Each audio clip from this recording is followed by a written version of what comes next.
This journey of me following the migrants went from sort of 10 in the morning, all around the clock, to late at night, to the point where, you know, on buses, on trains, through streets, at every key point, French military police and the French police, they were there. They were on the bus, taking down notes, taking pictures, but not doing anything to deter the migrants or stop them, just being there.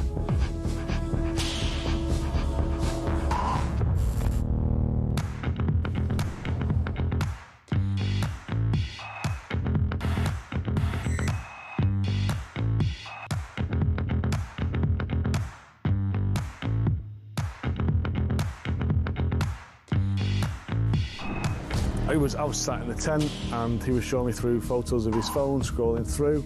This was barbaric, horrific stuff. Blokes going through walls in vehicles and then jumping out and shooting everyone. You know, his WhatsApp picture was him with a mask on, with a gun like that. You're in a tent with this guy? I'm in a tent with this guy, and actually he's just showing me this stuff. I'm just thinking, this is not the kind of bloke you want to be coming to the UK.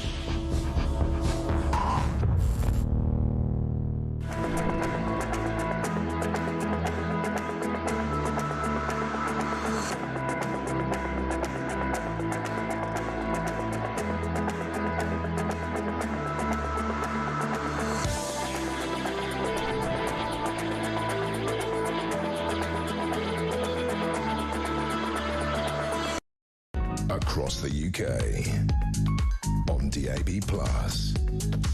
on YouTube, on your mobile, and on your side. This is Talk.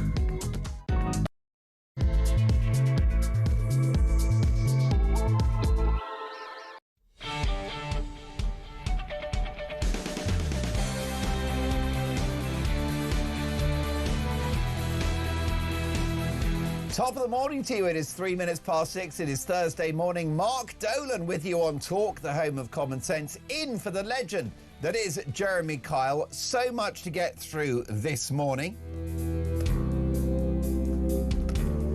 So as he pursued legal action as a young lawyer against military veterans, and with the reopening of cases against Northern Ireland soldiers, is Sir Keir Starmer fit to lead Britain's armed forces? Does he have the authority to lead our soldiers? Let me know your thoughts on that. My number this morning is 0344 499 1000, and Damien will take your call. Book your place on the show now.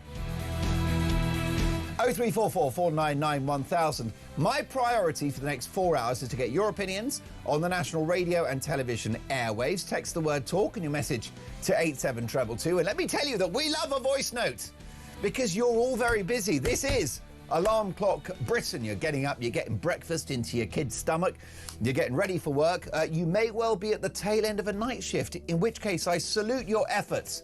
I salute your contribution to the unstoppable powerhouse that is the British economy, which continues to be active, continues to grow, not thanks to this government, but thanks to the efforts of the British people.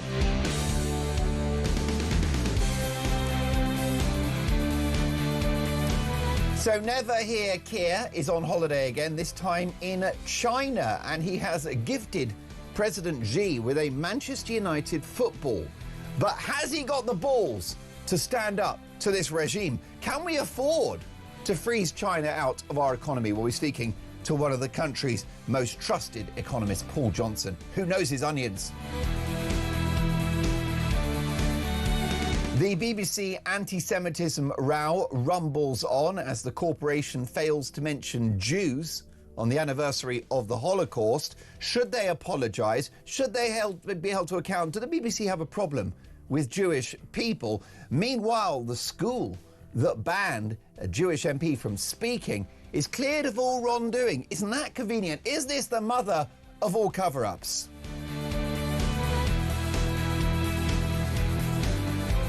And Donald Trump has sent and I quote, beautiful armada of warships. It's a beautiful armada.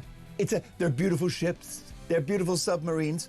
All the way to Iran. Is this a rare historic opportunity to bring down a wicked regime that kills its own people? This is Talk, so let's talk.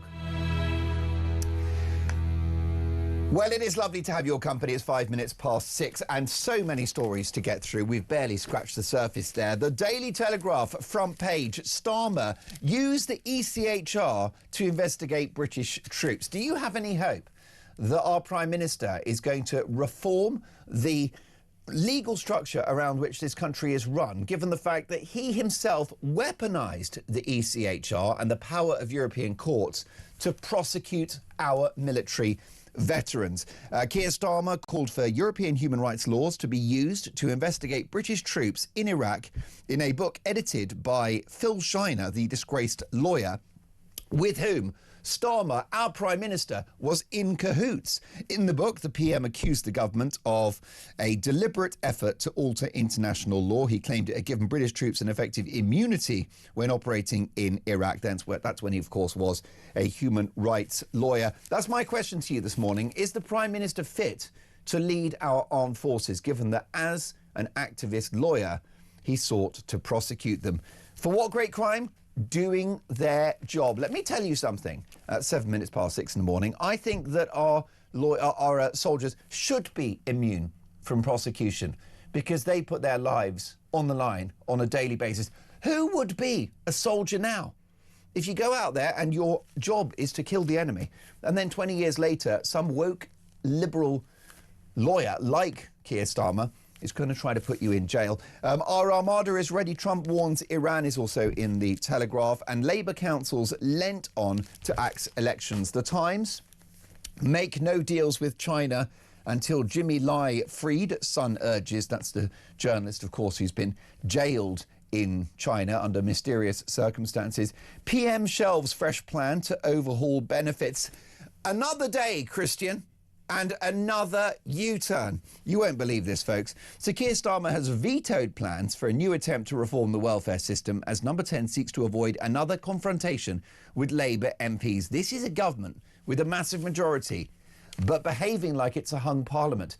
This guy is in office but not in power and can't even stand up to his own backbenchers. So what that means is that we will not have the necessary welfare reform for the duration of this parliament. All of it's been shelved, which means that this country, I'm afraid, folks, will continue to live beyond its means. What does that mean in reality? What that means is that you set your alarm to get up this morning to go to work, you put a shift in, you're giving probably the best part of half of your pay packet to the government via income tax, VAT, fuel duty, the price of a pint, most of that is tax. You are doing all of that in order to pay for other folk to stay at home watching Sky TV, chowing down Domino's pizzas and taking an afternoon nap. Daily Mail, time running out for Tehran, countdown to conflagration.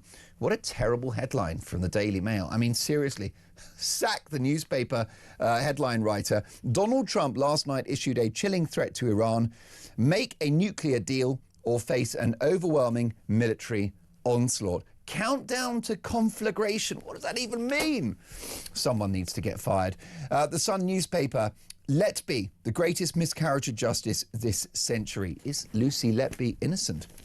Daily Express, Kemi, my party is for serious people and not drama queens. Is anyone listening to Kemi? Is anyone listening to the Tories? Let me know. 0344 499 1000. The Guardian, time is running out, Trump says, as US Armada heads towards Iran. And Starmer meets Xi in historic visit to Beijing. Labour told restore high streets or lose election. I newspaper, nuclear ultimatum, abandon weapons programme or massive armada will bomb Iran. US threatens Ayatollah. Daily Mirror, Trump's war threat to Iran. Daily Star, spend it like Beckham. This is an absolute scandal. Brooklyn's 80,000 quid wine. Plonkers, Brooklyn and Nicola Peltz Beckham show off a posh £80,000 wine bottle as part of the war of the posers. This is truly obnoxious. It tells you everything that's wrong with the world. In fact, I can't lie, it brings out the socialist in me. The idea that the son of a multimillionaire footballer is cracking open a bottle of wine that costs 80 grand and he reckons he's got a terrible life.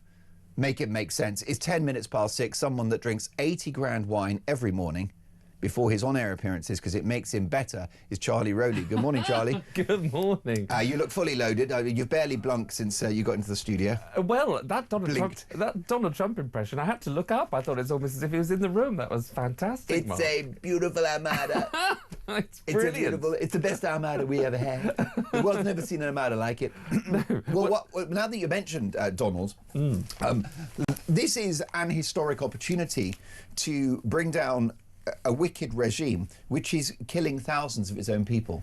Absolutely. And, you know, we've seen for far too long over the last few weeks and months the brutal regime, how it turns on its own people. And this is a regime that clearly for too long or a country that we've ignored. And we've heard all of the bad bits of Iran. We know that it's a rogue state. Its allies include Russia, China, people that want to do us harm. It's funding global terrorism. Absolutely. And there's a small matter of it kills women that don't cover their heads. Exactly, and all of it, and that is abhorrent. But yet, for too long, we, I think, have just accepted that that's just the way in Iran. Well, it clearly doesn't have to be, and the people of Iran have clearly, for far too long, having been suppressed and oppressed for many, many years. That tension has now obviously, you know, bubbled to the surface to this explosion where we're seeing all the protests that we've seen. But we've seen the absolute tyranny of that organisation, the leadership, turn on its own people brutally. There's been a wipeout of technology, so we can't get all of the communications. We can't get in on the ground to see what is actually happening all of the time. But we know that people are being murdered, people are being killed. As you say, women have been for too long unable to dress how they want to behave in a way in which is just like everybody else and normal, having a normal education, for example. All of that has been banned in Iran, and it's about time that we actually look at this and think, you know what, OK, Iran has had its problems, it's been a nuclear threat, but that is only because of the regime at the top. The people of Iran want their freedom, and we should be doing what we can to support it. And it used to be a free, prosperous, very, very successful country in the 1970s, and women were not wearing headscarves, and it wasn't a theocracy. It's a very different place now. I think there are parallels here with the worldview of Winston Churchill, who was wrongly characterised, Charlie, as a warmonger.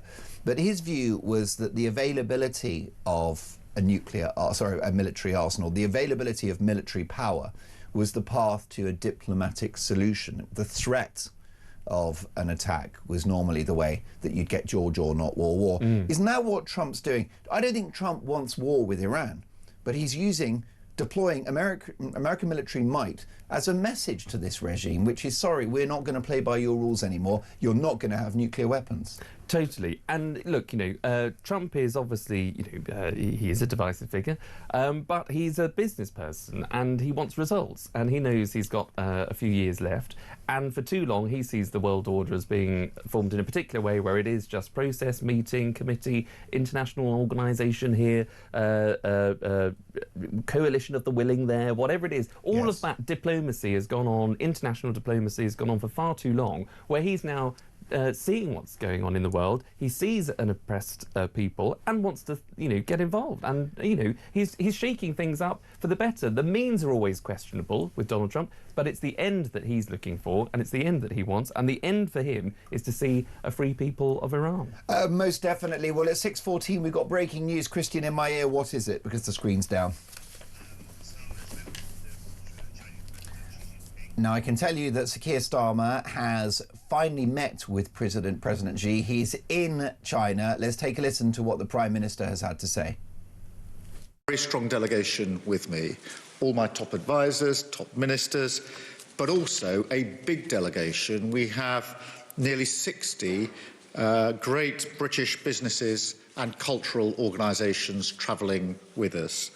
And these businesses, these organisations represent the best of Britain. And what they want and what I want is to grow and expand in China, taking advantage of all that you have to offer, whilst delivering growth and jobs for the British people back at home. And it's with the British people in mind that I am here today.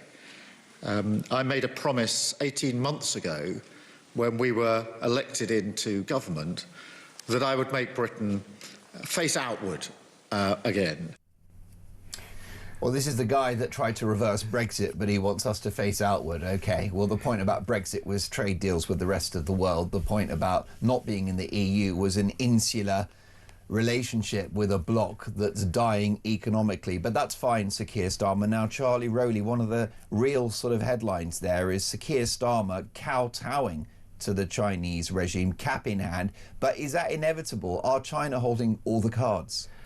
Well, first of all, most days you want to be inside the room where it happens. There's that sort of famous phrase. But, listening to that sort of, delivery, God, you'd rather be outside with a cup of tea, wouldn't you? Yes. What a snooze fest.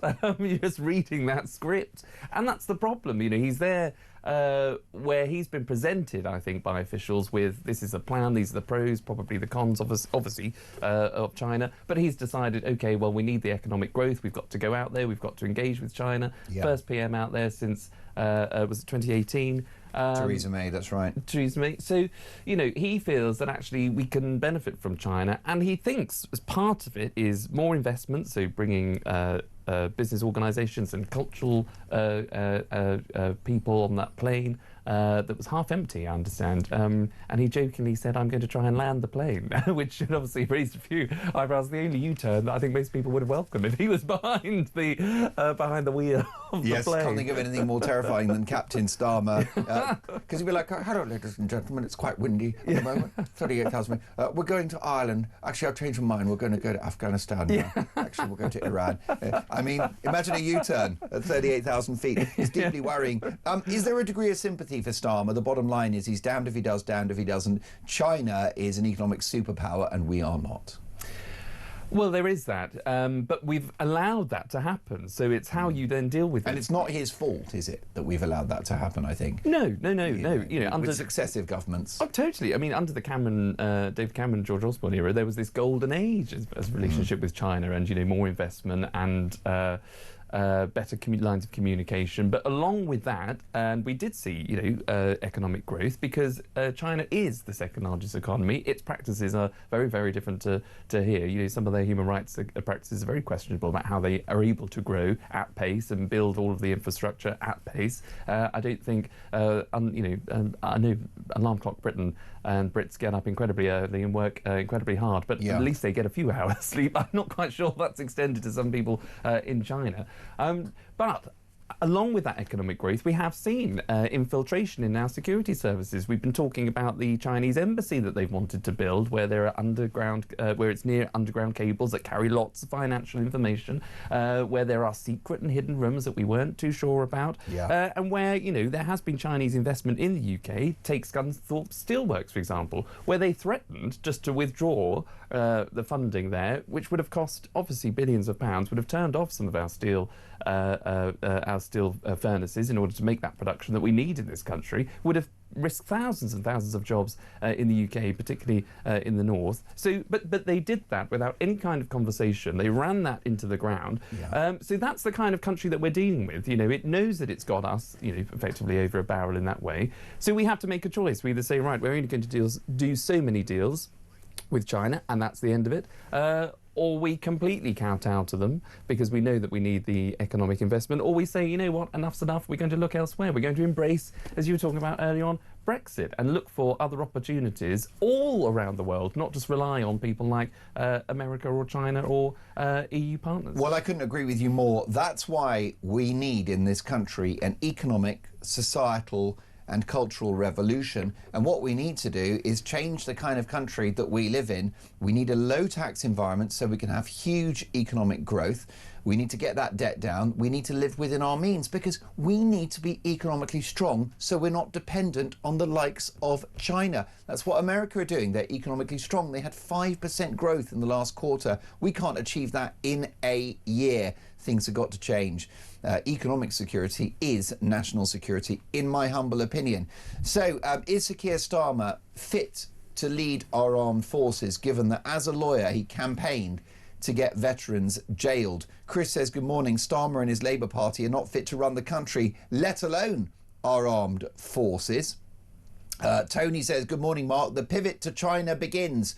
Mark Carney of Canada was the first and now Starmer is following. We will see more of this pull away from America in Europe. This from Barry. Good morning, Mark. I'm a veteran. It's impossible for the PM to hold the confidence of the British military. This is a resignation issue. Bill says, good morning, Mark. It turns out Starmer called for European human rights laws to be used to investigate British troops in Iraq. In a book edited by Phil Shiner, the disgraced lawyer, no wonder he will never leave the ECHR. This from, let's have a look, Dave. Good morning, Mark. I wouldn't trust Starmer to lead a dog. As a veteran, that man disgusts me. It's the harm that he can do between now and the next election that frightens me more than any despot. That is Dave in Aberdeen. And a bit of humour here. This is Brooklyn Beckham drinking a bottle of wine that cost 80 grand. And this is Ian who says, good morning, Mark. If I ever ordered a 80 grand bottle of wine, I would demand it came with a few crackers and Dairy Lee triangles. I tried to keep it real. Well, who doesn't love a Dairy Lee triangle? Let's take a voice note from Steve. Is Sir Keir Starmer fit to lead our armed forces? Take a listen to this. Steve from Barnsley. On the question, is our Prime Minister good enough to lead our armed forces? The answer to that is a big no. I wouldn't trust him to lead a conga line. Crumbs. Well, that is damning. Steve, thank you for the wordplay, the singing and the common sense. Keir Starmer campaigned to get our veterans jailed using human rights laws exclusive to the European Union, of course, to which we're signed up. Is he fit to lead our armed forces? 6:22, this is Talk Breakfast.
It's an industry that I love. My dad was a publican from the 60s, my late father, you know, my hero. He's a publican, so I'm a publican because of my dad was a publican. That's the only reason. I do not want to see these pubs closing every day, because if you fast forward 5 years' time, we might not have many left. And they've got to stop allowing them to be turned into restaurants or turned into mosques or something else. Converted into housing or whatever. They've got to stop this. We've got to start protecting the pub. Yeah.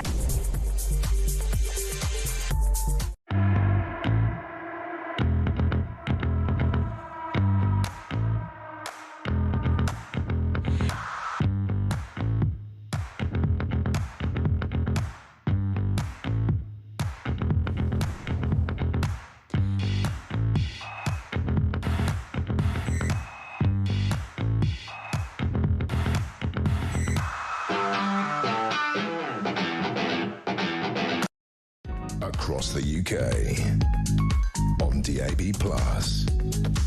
on YouTube, on your mobile, and on your side. This is Talk.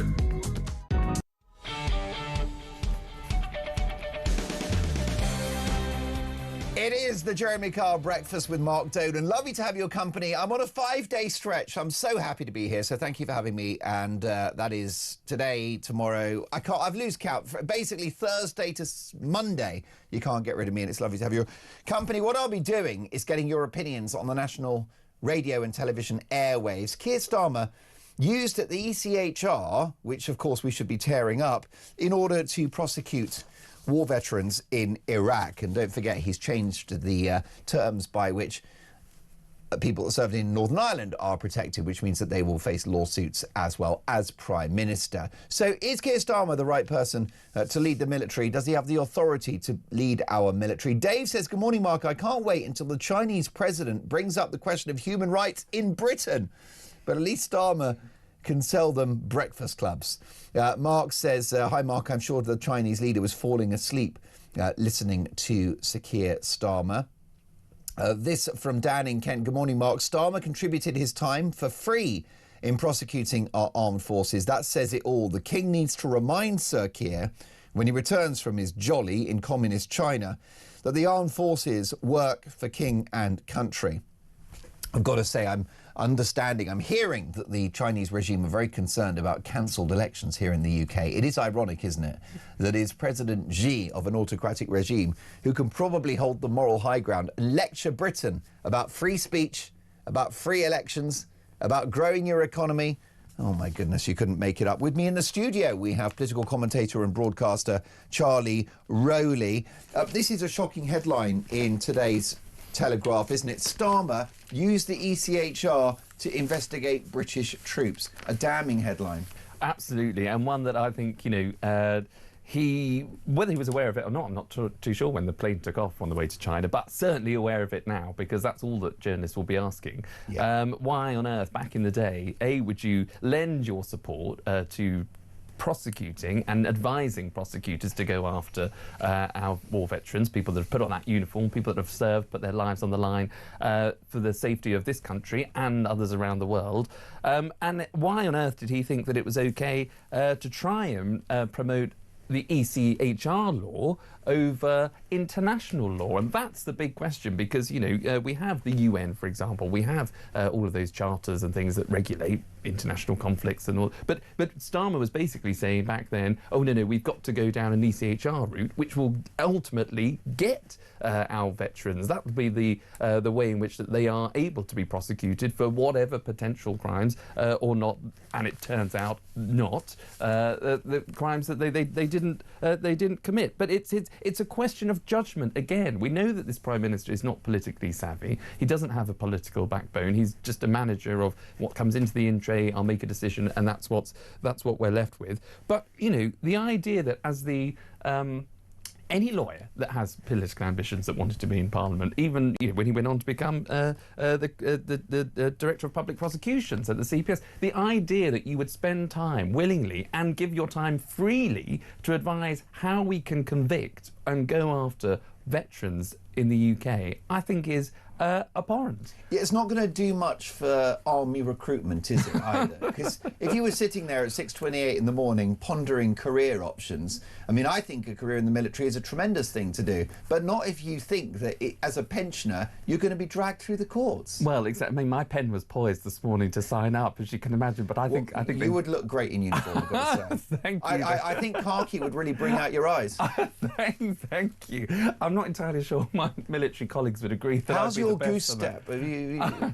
Well, I've been out on a Saturday night once or twice. But you're absolutely right. But it's, there'll be veterans who feel punished enough. How many times do we talk about, when we talk about the hotels that are going to migrants, when those hotels could be going to veterans that are still sleeping rough? These are people that have actually given time, energy, their lives to serve this country, who have been left behind, and yet they don't get the benefit that I think they should be entitled to. They don't get the support from the state that they're absolutely entitled to for serving. Yeah. And all the while they're seeing across the road a hotel that is packed with people that have come over in a small boat, and then to wake up to headlines knowing that the Prime Minister, this Prime Minister back in the day, was trying to go after them. I mean, it's beggars belief. Plus, they're not paid enough, and they don't have the right kit. And the issue you've got, as you say, is the legal ramifications for what they're doing when they serve the country. And the Telegraph have drawn attention to a number of people, including a former officer called Rachel Webster, who was investigated based upon these ECHR rules, subsequently received a payout for wrongful arrest. She said, to now learn that the man whose Prime Minister willingly gave his time for free to drive investigations against veterans like me, is deeply distressing. Some of these veterans, one in particular, made 4 efforts on his own life before being cleared of any wrongdoing. Yeah, and that's, heartbreaking to hear, because, someone who, has put their life on the line to defend us now feels that they're in that sort of situation. But, there is a running theme here with this government, whether it's the abolition of the laws that were protecting those that served and fought against the IRA, for example. Yeah. That is something that this government is bringing forward. So, officers and people that, as I say, served 25, 30, even longer than that, I think.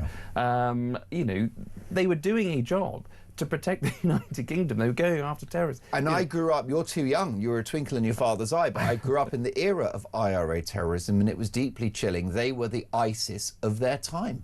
But you've got that on the one hand, that a government is actually trying to unpick those protections of those officers, all the while hearing that this Prime Minister was actively going after those that served in Iraq and Afghanistan. There is a running theme of this government that, there's an injustice somewhere. In their view, that it's the idea of the woke left. There's a injustice somewhere. Therefore, we are the flag bearers, the people that can, we must do right by, the letter of the law if it exists, but we must go after anybody and everybody without any thought about the real people that are doing down this country, about the real people that are causing us harm economically, militarily, socially. They've got, rape gangs, for example. The government would not want to prosecute or go after people that are clearly involved in a rape gang scandal, but they're very happy to go after military personnel that have served and put on that uniform in our own country. It's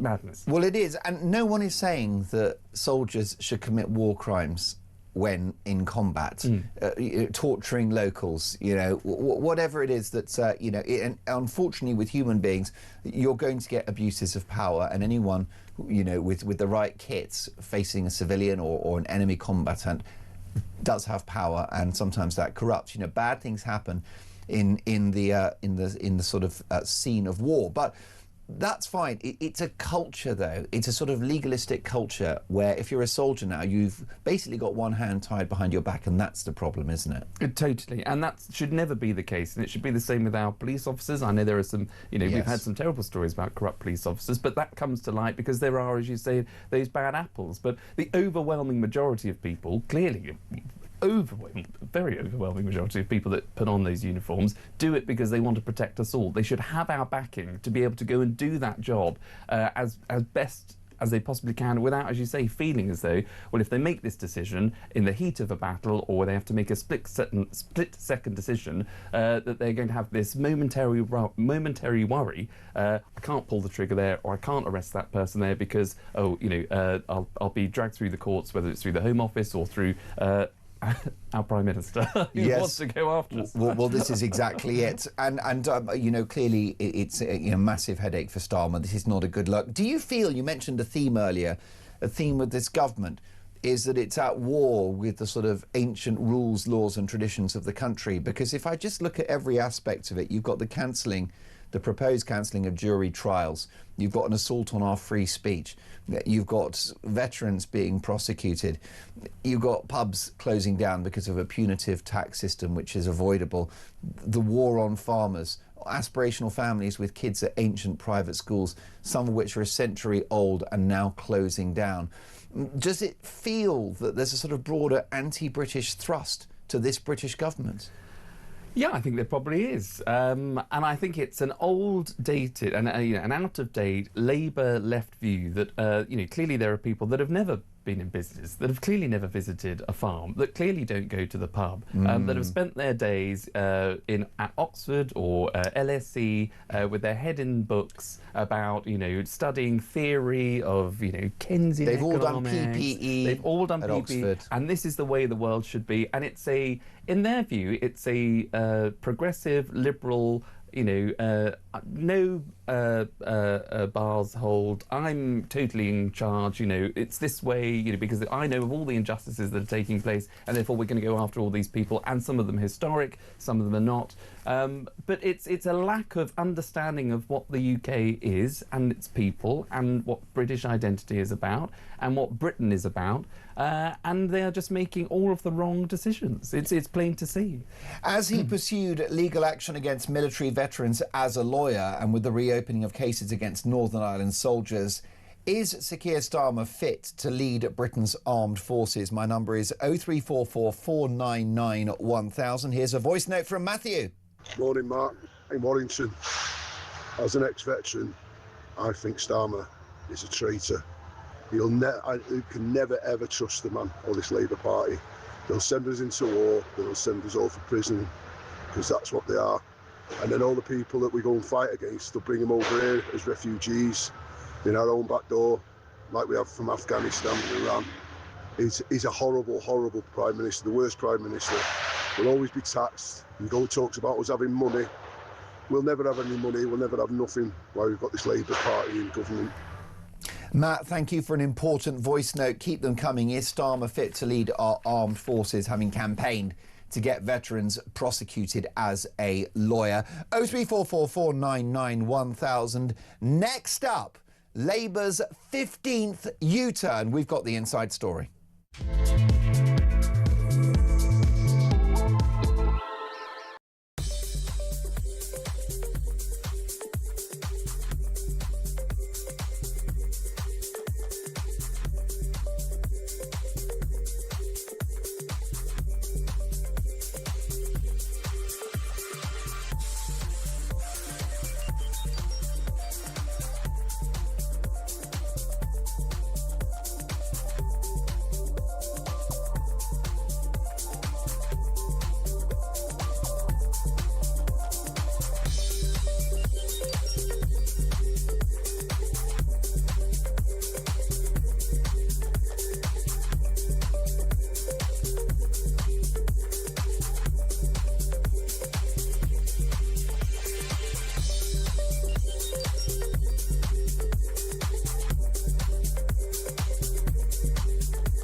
Across the UK, on DAB+, on YouTube, on your mobile, and on your side. This is Talk.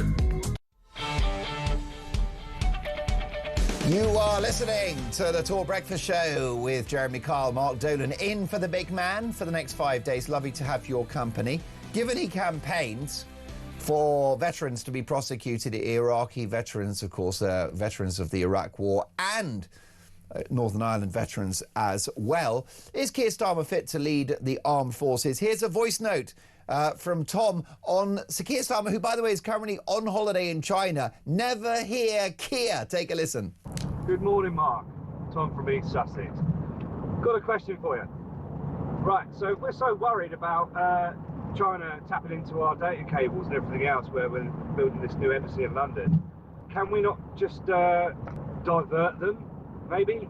Get in there, you know, dig up the road like we're so good at doing everywhere else in the bloody country, and get those data cables out of the way before they can actually tap into them? I mean, it's an idea, isn't it? Well, Tom, it's common sense and it will never wash with this government. You raise a good point. We really have to think about our national security in relation to China, and I think you're right about diverting those cables. The problem you've got, all of this costs money, Tom, and we've got a Chancellor in Rachel Reeves that has destroyed economic growth. We are absolutely flat broke. We can't afford to do anything. Remember, economic security is national security, which is why I make no apologies from promoting lower taxes, because it produces greater national income, it increases investment, and it takes the burden from the welfare state. But there you go. Look, the Times newspaper, PM shelves fresh plan to overhaul benefits.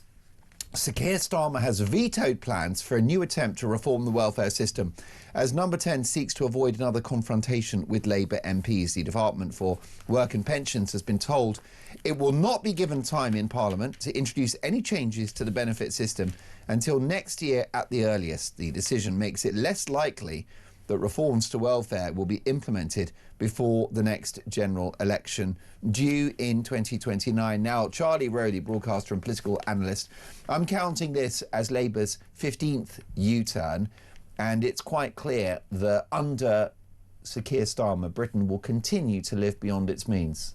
Absolutely. And look, let's read between the lines here. Labour tried to bring forward a measly £5 billion worth of cuts to the welfare system, which under these proposals, if they go ahead, if they don't reform it, the Times is also reporting that that bill could go up by an extra £35 billion per year, taking the total welfare bill to £368 billion. So that's £12,000 extra that every household will be paying. But just think of that again, £368 billion for a welfare budget, and this Labour government couldn't even save £5 billion of that in its previous attempts because of the backbench rebellion in the Labour Party. So the idea that even now they can't bring forward any changes in the next parliamentary session because of debates that are happening internally. And I think those debates are literally because Labour backbenchers won't have it. They don't want to see cuts to the welfare budget. They don't believe that savings could be made, which means that that bill is going to balloon. It's going to keep going up. Taxpayers, hard-working Brits, alarm clock Britain, are going to be funding that. And the closer you get to an election, when it's more difficult to make cuts and make tough decisions, we're going to run out of road where that bill is just going to keep going up and up and up and up. And that's not the position that we should be in, not that we want to be in at all. And, you've got to ask yourself, is this government again then serious about tackling some of the real issues that this country faces? Why is it allowing that bill to go up? Because they believe that benefits should be paid out to anyone that needs them, because everybody that claims benefits needs them. They don't. You're a keen student of political history. Can you remember an administration with such a big majority conducting itself in such a powerless way? No, I can't. And I say, people would say, well, you're a former Tory advisor. You would say that, wouldn't you? But I can't. Obviously, the majority was a lot slimmer under Theresa May, and they were dealing with Brexit. That was a huge intervention in terms of change of course of the country. But doing something departmental rather than nationally seismic, departmental, the Department of Work and Pensions, just needs to get on top of that bill. It needs to come down. And notwithstanding challenges over Brexit and the withdrawal agreement, Theresa May was, apart from that, pretty much able to get her programme of government through, wasn't she, with the support of the DUP? I don't remember too much friction for the rest of her agenda. No, exactly. Even things that might be being unpicked now, and people are debating things like net zero. But at the time, she was able to command. It all sailed through. It felt, it feels like a holiday compared to now. But a government that, as you say, has got such a huge majority, but yet has made however many U-turns, 15, 16, and counting. It's a government that's come into office with no plan, doesn't know what it's doing, hasn't got an agenda. It's making U-turn after U-turn, as we say, whether it's on the economy, whether it's on winter fuel payments for pensioners. Why on earth you thought going after winter fuel payments for pensioners was the right thing to do on day one to scrap, along with selling off the Chagos Islands, along with scrapping the Rwanda scheme, the only thing that we had as a deterrent. You might not like it, and this Labour government might not have liked it, but it could have stuck with it a bit longer to see if it was going to come to fruition. Now we're being sued by Rwanda, I understand. We are, for 50 million quid. 50 million. What always mystifies me about Starmer on that one is he said before the election, he said the true bit out loud, which is even if it works, he'll scrap it. Yes. Surely he's the first Prime Minister in history to commit to ruling out something that works as a policy. That's just like beyond belief, isn't it? Exactly, and replaced it with what was supposed to be a one-in, one-out scheme, where I think we've had about 380 in and only 100 or so out. He's claiming as part of this trip to China that a relationship will be based on more intelligence sharing. So a lot of the small boats that you see coming over to the UK are manufactured in China. But how on earth is anybody going to track where a little dinghy is manufactured in China, mass production in China, and it leaves and goes out? So, of course, that's not going to be the crux of stopping the boats. You stop the boats by making sure that they just do not cross the channel from France into the UK. It's as simple as that. What happens in China? Okay, you want to disrupt the supply chain, but that requires a lot more international focus rather than just a relationship between the UK and China. There are other people involved that can be a part of that, but we're paying the French billions. Most definitely. This is a trivial intervention, and the headline: Starmer announces UK-China border security deal which, by the way, is overselling it, in a bid to disrupt small boat supply chain. So the proposed deal forms part of a government crackdown on the illegal smuggling of people across the channel. And this will essentially... let's have a look. Data suggests that more than half of small boat engines used by people smugglers crossing the English Channel are manufactured in China. The deal, which will see UK law enforcement agencies work directly with Chinese authorities, comes as Starmer met with Chinese President Xi Jinping in Beijing. It's a meeting that saw the Chinese leader call out the twists and turns in the two nations' relationship. But this, you know, like you said, this has parallels to me of the Southport triple murderer. The government's response is, oh, we're going to make it harder to buy a knife on Amazon, which is a sideshow in relation to how that individual, Radha Kubana, managed to get hold of a lethal weapon. The bottom line is you can go to B&Q and just get a kitchen knife or a screwdriver and cause terrible harm to someone. And that's what we're seeing here. This has got parallels with the knife ban. These criminals will get boats from somewhere else. Absolutely, absolutely. So it's, you know, an attempt to, I think, throw us off the scent, really, by heralding this new security partnership and this intelligence sharing and all the rest of it. I mean, I wouldn't trust China. I mean, you've got to ask yourself, what are they getting in return? For us being able to, what, police a few factories or some rogue sweatshops or whatever it is that are manufacturing engines that are going to go somewhere. How can you track an engine? But all of that takes time and money and resource. But it's being funded and put into the wrong pot. We just want the boats to stop from, you know, they get to France. People get on that boat, they should not be getting on that boat, and they should not be able to enter into the UK. It's as simple as that. Most definitely. Is Sir Keir Starmer fit to lead our armed forces, given that as a lawyer he campaigned to have them prosecuted? Richie in Sussex, good morning Richie, at 6:47 says, good morning Mark, no, Starmer is not fit to run our armed forces. He's in China, the most dangerous country in the world, and Starmer has surrendered to them.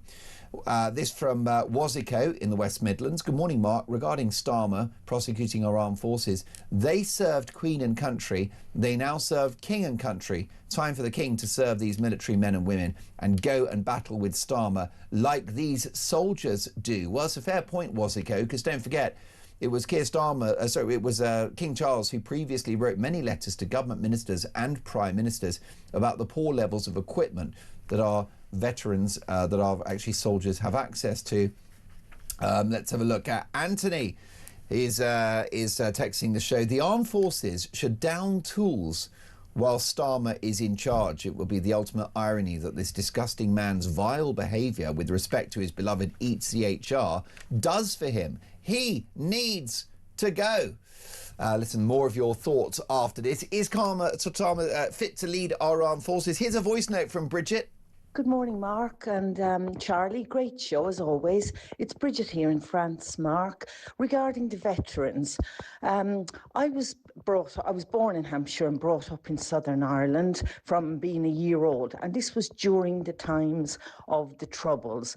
Absolutely horrible, horrible times. I remember my dad watching the TV of an evening and saying, oh, another man shot dead in the north. It was a horrible, horrible time for everybody. I believe Starmer absolutely hates the veterans.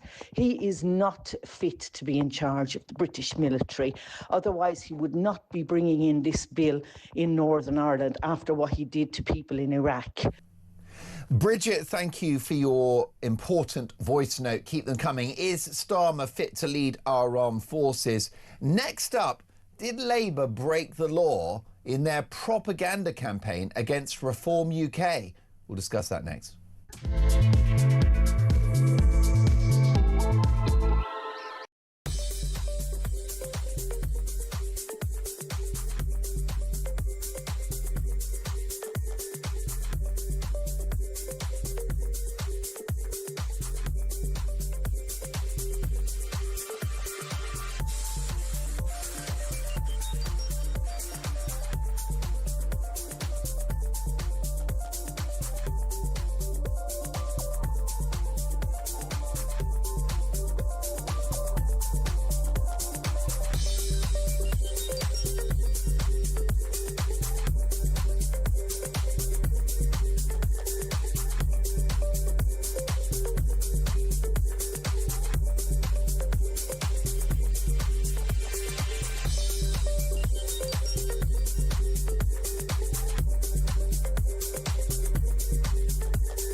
Muslims, the 12 million Uyghur Muslims who are the victims of the most appalling human rights abuse. And that is just the beginning in China. We know what kind of a country is it. Do you trust our Prime Minister to raise that issue with the Chinese leader? Well, I think we've learned from 18 very punishing months that you can't trust this Prime Minister to negotiate a Chinese restaurant menu, let alone a trade deal or any other deal with the hardline communists.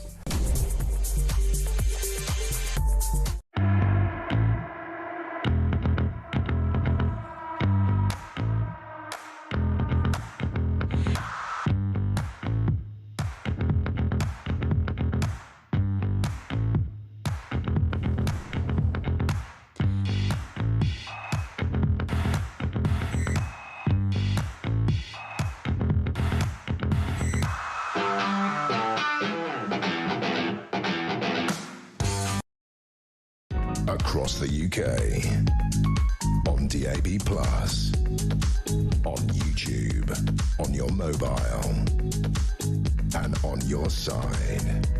This is Talk. 6:52 Talk Breakfast. Mark Dolan in for the legend that is Jeremy Carr for the next 5 days. Lovely to have your company. Is Starmer fit to lead our armed forces, given that as a lawyer he campaigned for the prosecution of our veterans? Nick in Chichester says, good morning, Mark. I'm worried that Starmer will be shutting Talk down before the year is out because you're the only place telling us the truth and giving us a voice. Nick, thank you for that. Let me be very clear, and I've spoken to the senior management of this company, we're not going anywhere because we have a very important job. We are Britain's biggest free speech platform. On this show, you just tell me what you think. You call me, you leave a voice note, you send a text. It's all about your opinions. No one gets cancelled on my watch. 0344 499 1000. Richie in Sussex says, good morning, Mark. Starmer is not fit to run our armed forces. He's in China, the most dangerous country in the world. Starmer has surrendered to them. What about this story in the Telegraph? Reform UK demand police action on Labour film attacking candidate. Reform UK has reported Labour to the police over a misleading video that attacked its candidate in the Gorton and Denton by-election. Matt Goodwin, who's contesting the by-election for Reform, said Labour breached the Representation of the People's Act 1983, which bans any false statement of fact against a candidate. So essentially what happened is that the Labour Party put out a post on X which suggested that Matthew Goodwin has a problem with Manchester, like he was attacking Manchester. In fact, he was talking about the Tory party conference in Manchester. Let's take a listen to the offending clip. I was lucky enough, or unfortunate enough, to be in Manchester a few days ago, and the energy in this room is 10 times what it was in Manchester, so congratulations. Wow. Now, Charlie Rowley, this is the same governing party that's given us the Online Safety Act because it's so worried about misinformation on the internet. This is an own goal by the Labour Party, isn't it? Totally, 100%. And I have to say, even you're always so kind to me to talk about, you know, my political background and analysis. Well, you're an experienced person and you've advised those who govern us in the past. Well, you're right, but I was had. I'd been had. When I saw that video put out by the Labour Party, I thought, oh my gosh, this guy, Matt Goodwin, you know, he's what a faux pas he's made. This is toast. You know, the ultimate gotcha. The ultimate gotcha. This campaign will never get off the ground until so I was bought into it thinking, oh, he's talking about Manchester in such a derogatory way, or, you know, not being very which some politicians do sometimes. Which, you get like, you know, someone, the prospective parliamentary candidate in the Liverpool area, and 20 years ago he's at Liverpool. What a dump, by the way. Exactly. Yeah, it'll be lovely when it's finished. Yeah, that's it. You know, but then to discover that he was talking about a Conservative Party conference, he was talking about being in Manchester and doing down another political party, so taken completely out of context, I think is typical, actually, now of what we're seeing from the Labour Party, because they've put out ads in the past that are completely I think, below the belt. I remember the one, they were talking about Rishi Sunak sort of being on the side of paedophiles because, there were so many prisoners that were freed. And there was a question, do you agree, do you stand with, Rishi Sunak over that? And but it caused a lot of controversy and debate.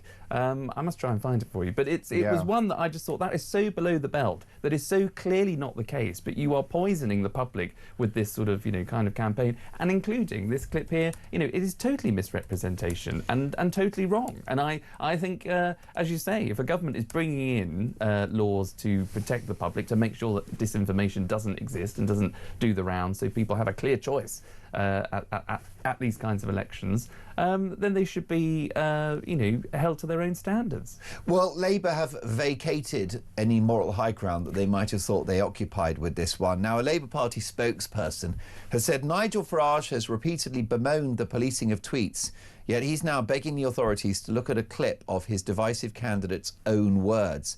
It's as laughable as it is sad.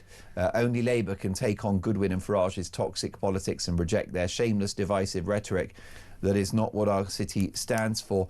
They're doubling down. Which I find extraordinary, because that plays into, it's one rule for Labour and it's one rule for everybody else. So, of course there's an issue about policing tweets. That's about free speech. That's one thing on its own entirely. People should have the free speech. They should be able to say pretty much what they want, unless it, strays into, terrorism sort of, territory. But this is about democracy we're talking about. We're not talking about someone's opinion. We're not talking about some mock-up on AI. We're talking about someone standing for election, but wanting to become an MP to sit in Parliament. That is serious. And I think if you're going to be an opposition party, or the Labour Party, as in terms of a candidate, throwing this around as if it's accurate when they know full well it's not, then doubling down saying, oh, this reform they're just moaning about, the double standards there. They moan about policing tweets, and yet they want the police to get involved in here. It is totally separate. This is about Parliament. This is about democracy, and it's about making sure the public have accurate information. And the Labour Party should know that. Well, I think this is cultural within our governing party. I think this government is pathologically dishonest, and I think that the fish rots from the head. And I think that this is Starmer, whose election manifesto said maybe £8 billion worth of tax rises. We've had 60 billion. This is a guy that said we'll smash the gangs, knowing full well that he wouldn't stop illegal immigration with that rather impotent policy. Of course, the numbers have exploded. It's the same Sir Keir Starmer that's talked about stabilising the economy, right? Fixing the foundations whilst destroying it. This is Orwellian doublespeak, and here we go again. The truth is, Charlie, that this Labour Party, this Labour government, do not know how to deal with the Reform UK. Absolutely, because, Reform, for all of the defections that we've seen over the last couple of weeks, which might have come from the Tory party, there are a lot of people, particularly in that red wall, particularly in the north of the country, who voted Labour traditionally, that voted for Boris in 2019, but are now obviously looking to reform because this Labour government hasn't served them, has only gone in the other direction, and people are looking for a change. They're looking for a government that can actually come in, that can tear up the system, that can embrace Brexit, where a lot of the people north of the country did vote for, because they felt as though that those communities have been left behind for far too long. Most definitely. Of course, that Sunak story you mentioned earlier, that was April 2023, an attack ad. They put out a graphic with Sunak's photo and the line, "Do you think adults convicted of sexually assaulting children should go to prison?" Rishi Sunak doesn't. So they're up to their old tricks again, aren't they? Okay. Charlie, have a great day. I know you're off to Germany. Enjoy. Have a beer or two on my behalf, and we'll catch up with you really soon. Is Starmer fit to lead our armed forces? This is the Jeremy Carr Breakfast Show with Mark Dolan.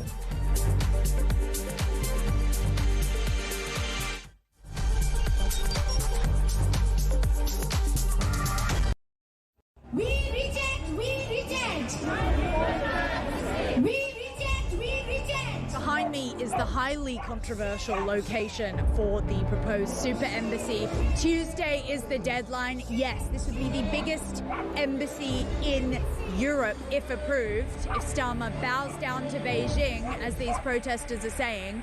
Behind me you can see nobody wants this. No depression at borders! We know then we have to stand up to the abuses of China. And what worries me is that we have a government right now that seems to be scared of China. What are you doing here at the protest? That's an interesting sign you've got there. Clearly, you're not a fan of our Prime Minister, Keir Starmer. Why is that? He's kowtowing to the Chinese government, right? A dictator regime. Robert Jenrick defected to Reform yesterday. He called the Conservative Party and Kemi Badenoch a leader with no backbone. She's obviously shown up here today and done a speech. It's kind of unprecedented to have that sort of flagrant support. What did you think about her speech and her backing this? I think any party backing our cause, like going against the building of the embassy, I'd say we welcome them. Why are you here today? So I'm Tibetan and I'm here to oppose the Chinese mega embassy being built here.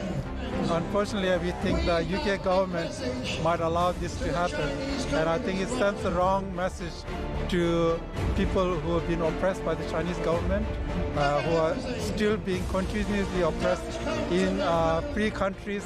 There are lots of Chinese decisions which are being followed by Chinese police states. Now, we know that there are plainclothes Chinese policemen potentially in the crowd, so a lot of them want to stay anonymous, which is very understandable. Why are you here today? Because it's very simple. It's no mega embassy, and it is absolutely unacceptable because this is a very peak area, and I don't think any one of the country they will have choose one of the peak area, prime area, and make it to their one of the I think it's the biggest embassy in Europe. So this is absolutely unacceptable. This government is engaging with China confidently and pragmatically and challenging them where we need to. Because for our security, our economy and our climate, China matters. Across the UK, on DAB+, on YouTube, on your mobile, and on your side. This is Talk.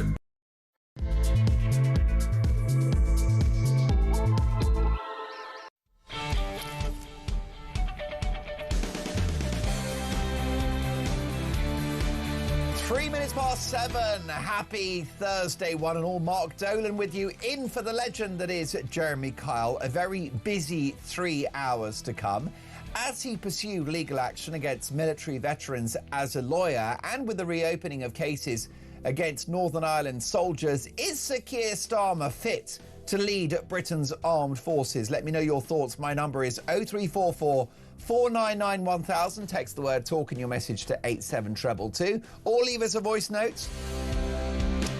Donald Trump has sent what he calls a beautiful armada of warships. It's a beautiful armada, the most beautiful armada you've ever seen. This is in the direction of Iran, of course. Is this a rare generational opportunity to bring down a wicked regime that kills its own people? Meanwhile, the BBC anti-Semitism row rages on. Should the corporation apologise? Does the BBC have a problem with Jews? And never hear Keir is on holiday again, this time in China. He's given President Xi a Manchester United football, but has he got the balls to stand up to the Chinese regime? Can we afford to freeze out China? I'll be asking one of the country's most trusted economists. Meanwhile, King Charles speaks out for the first time about his death, what he hopes his legacy will be when he passes. And McDonald's has scrapped most of its vegetarian options. Is veganism now dead? Are vegetarians annoying? 0344 499 1000. So much to get through. As the saying goes, let's talk. Norman in Hertfordshire has texted the show. Good morning, Mark. I've been at work since 6 a.m. I have to work 65 to 70 hours a week to try and make ends meet. One thought, after the Don, Donald Trump, has finished with Iran, do you think we can convince him to send his armada to the UK to overthrow this hapless government? What a lovely thought. We'll get to more of your feedback on that. Here is a voice note, and this is on the subject of China and Sir Keir Starmer, who thinks he's had a breakthrough when it comes to illegal immigration.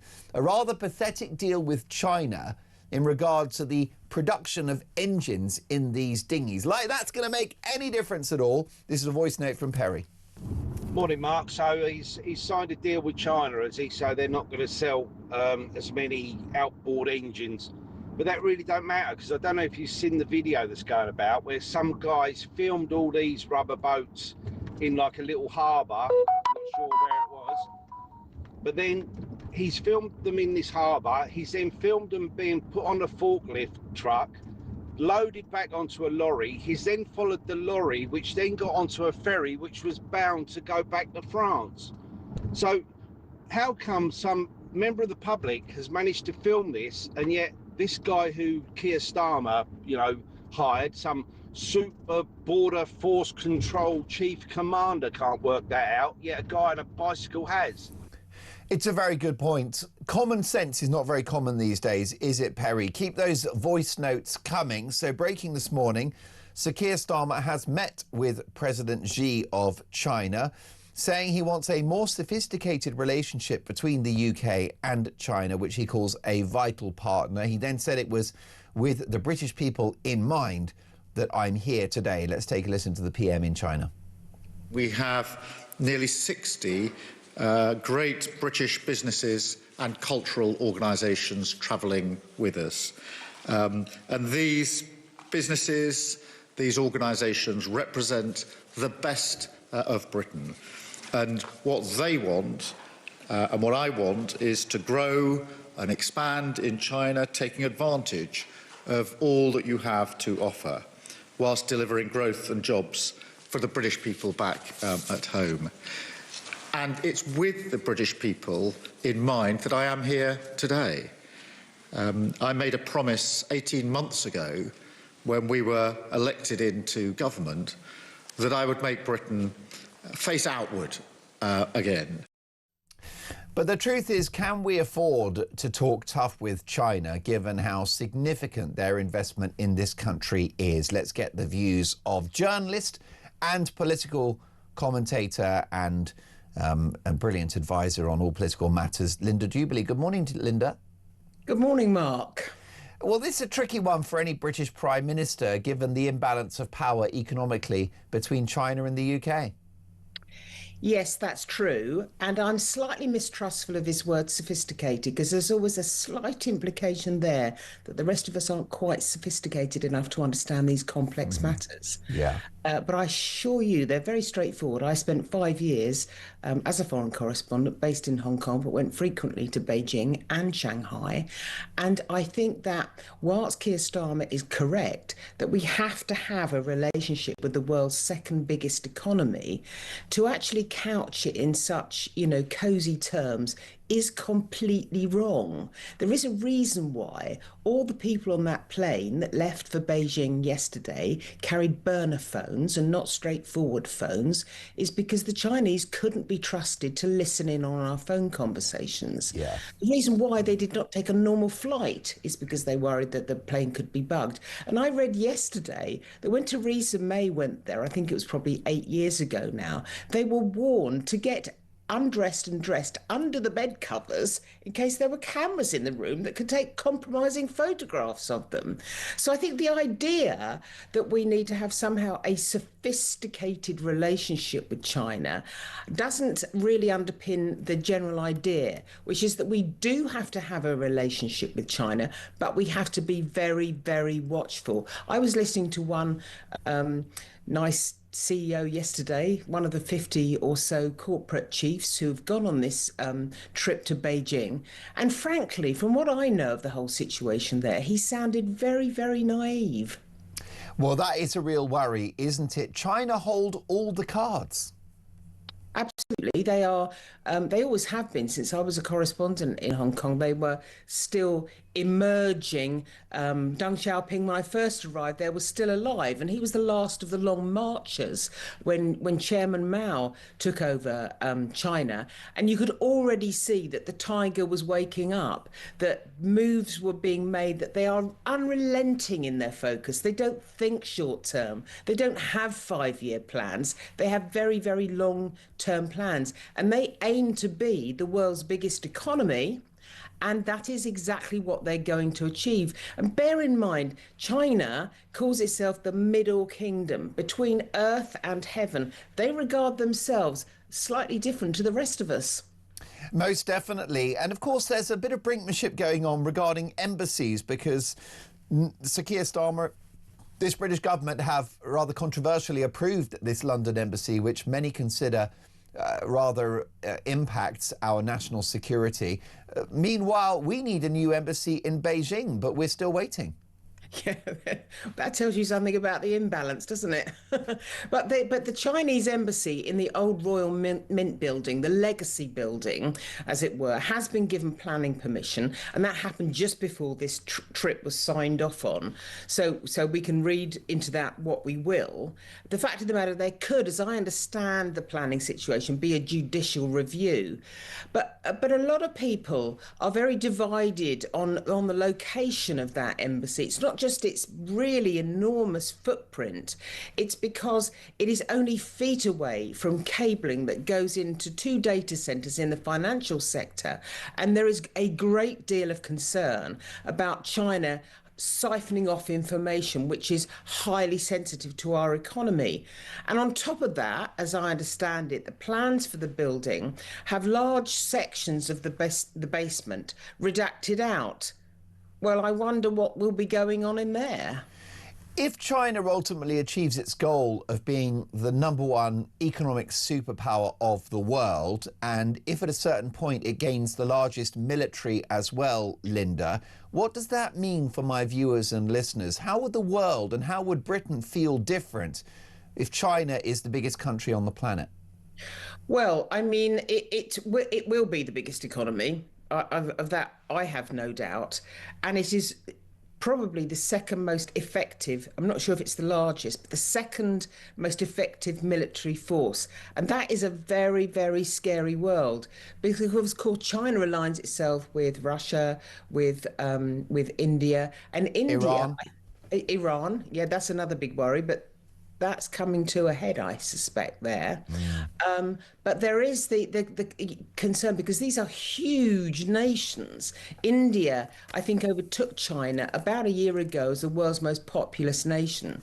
And there's, you know, they have tremendous growing economies, growing populations.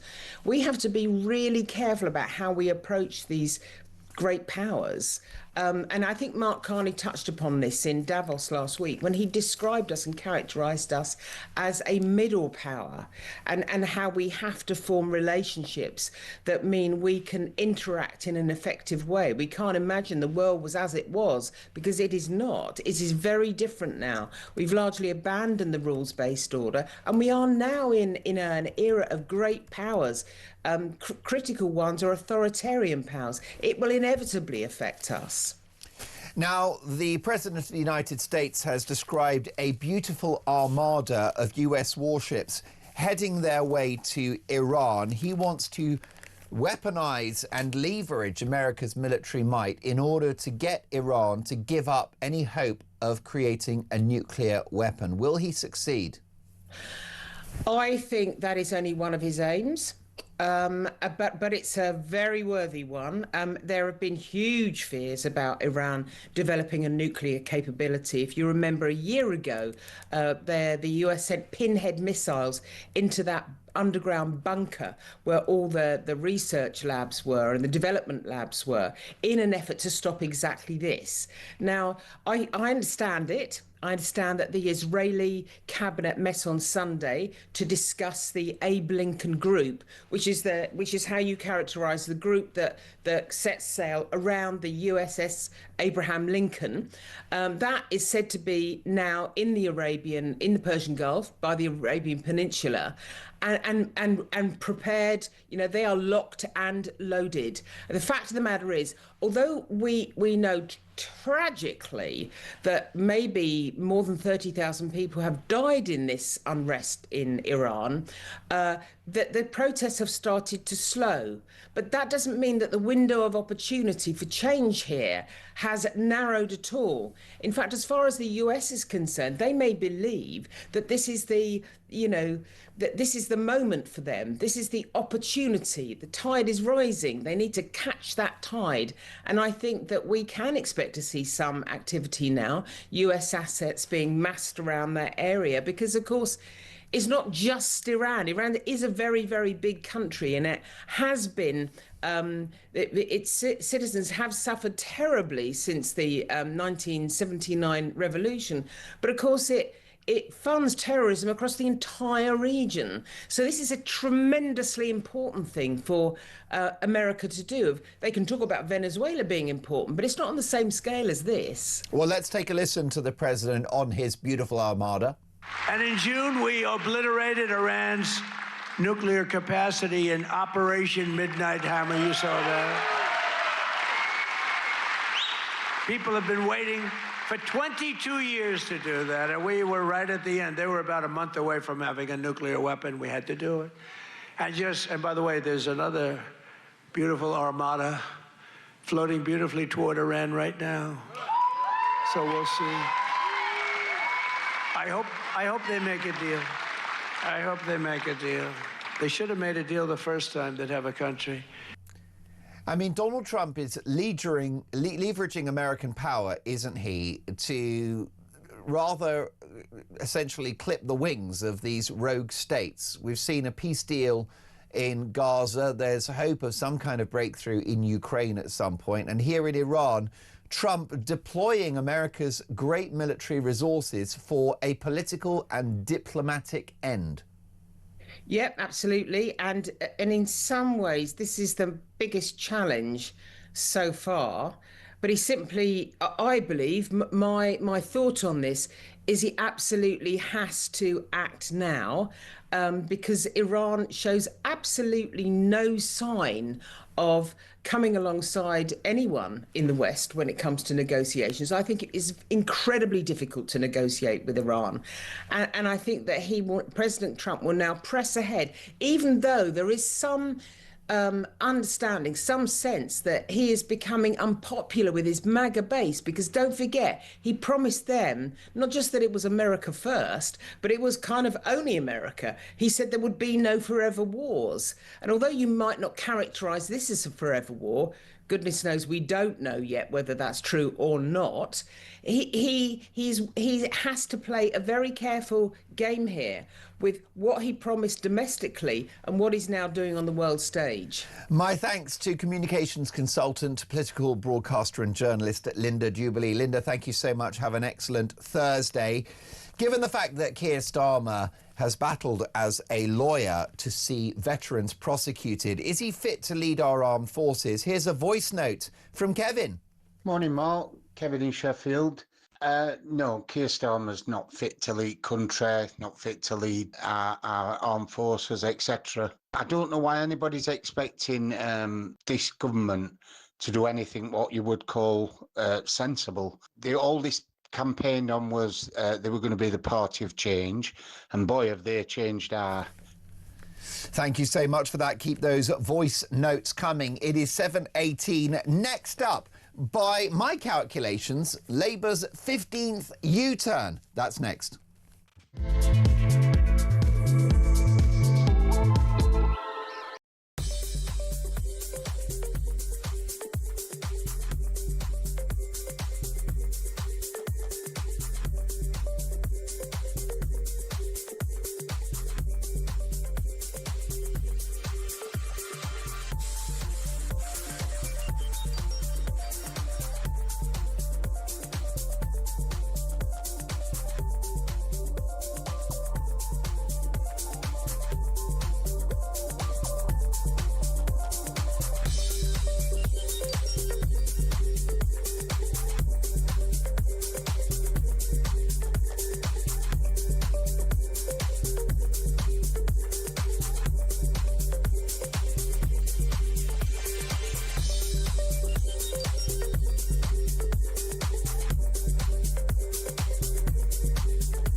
who's got the backs of our soldiers and operations? Who's looking after us? When we are surrounded by the media, we're surrounded by legality, and what they call lawfare.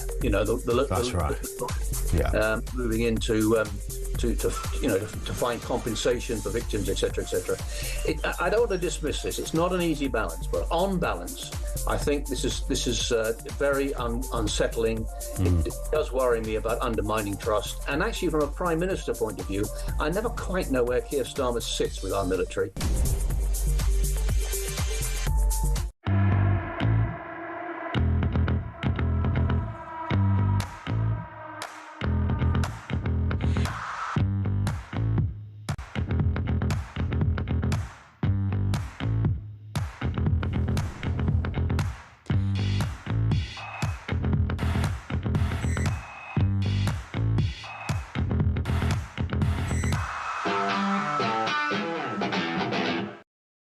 Across the UK, on DAB+, on YouTube, on your mobile, and on your side.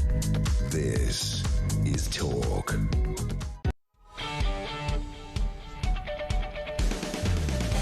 "7:21 Talk Breakfast." Mark Dolan in for the brilliant Jeremy Carr for the next 5 days. Lovely to have your company. Given that he pursued legal action against military veterans as a lawyer, and with the reopening of cases against Northern Ireland soldiers, is Sir Keir Starmer fit to lead Britain's armed forces? This is a voice note from Sean. Steve from Barnsley on the question.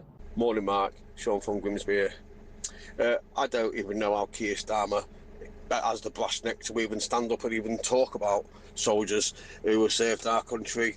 This is the man who obviously changed the law so we can be prosecuted. I've done a couple of tours on Northern Ireland, so have the vast majority of my friends. I know people who've died in Afghanistan who've killed themselves when they got back.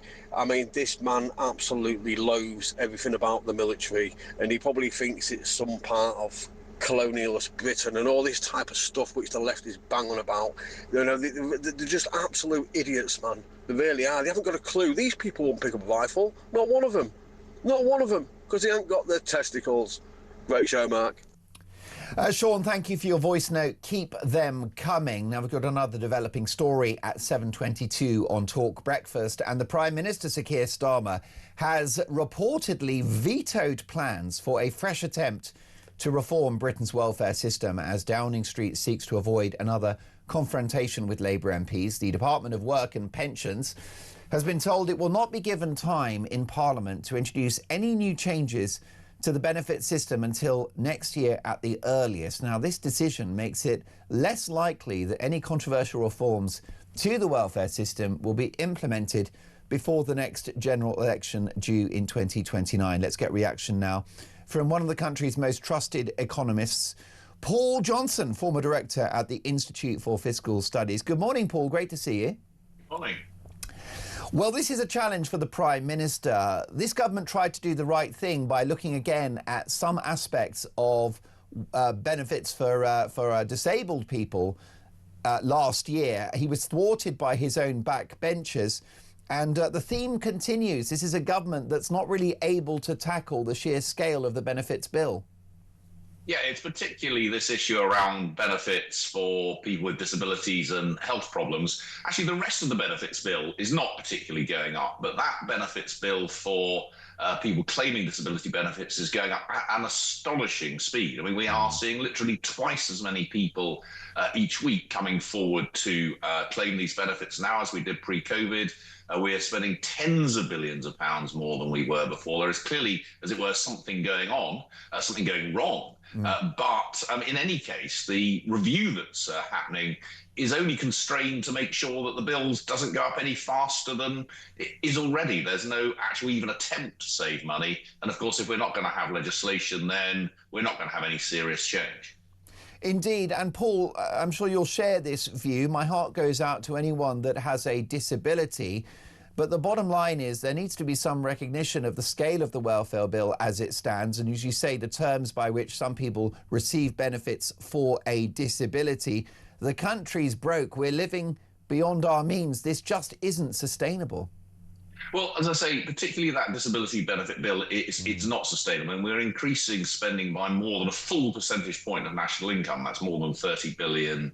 And if we're, of course, we're spending it on that, we're not spending it on other things. This is not something that's replicated in any other country either. I mean, some people might say, well, post-COVID, people genuinely are a lot sicker than they were. But it's hard to see why that would be true here, but not elsewhere. We're seeing it across the age range, but particularly among young people claiming benefits for mental health problems, anxiety, and those sorts of things, and to some extent among older people with more physical disabilities. But I think the thing that's really scary is this huge increase in the number of younger people claiming disability benefits. Most definitely. And again, if they're struggling, I hope they've got help. I hope they've got support. But we just don't have, do we, a balance sheet that enables us to be this generous with people suffering stress, anxiety, ADHD, or other such conditions. This has gone well beyond the remit of the original welfare state, where if you've broken your leg or you've put your back out, you get state support. This is a whole other world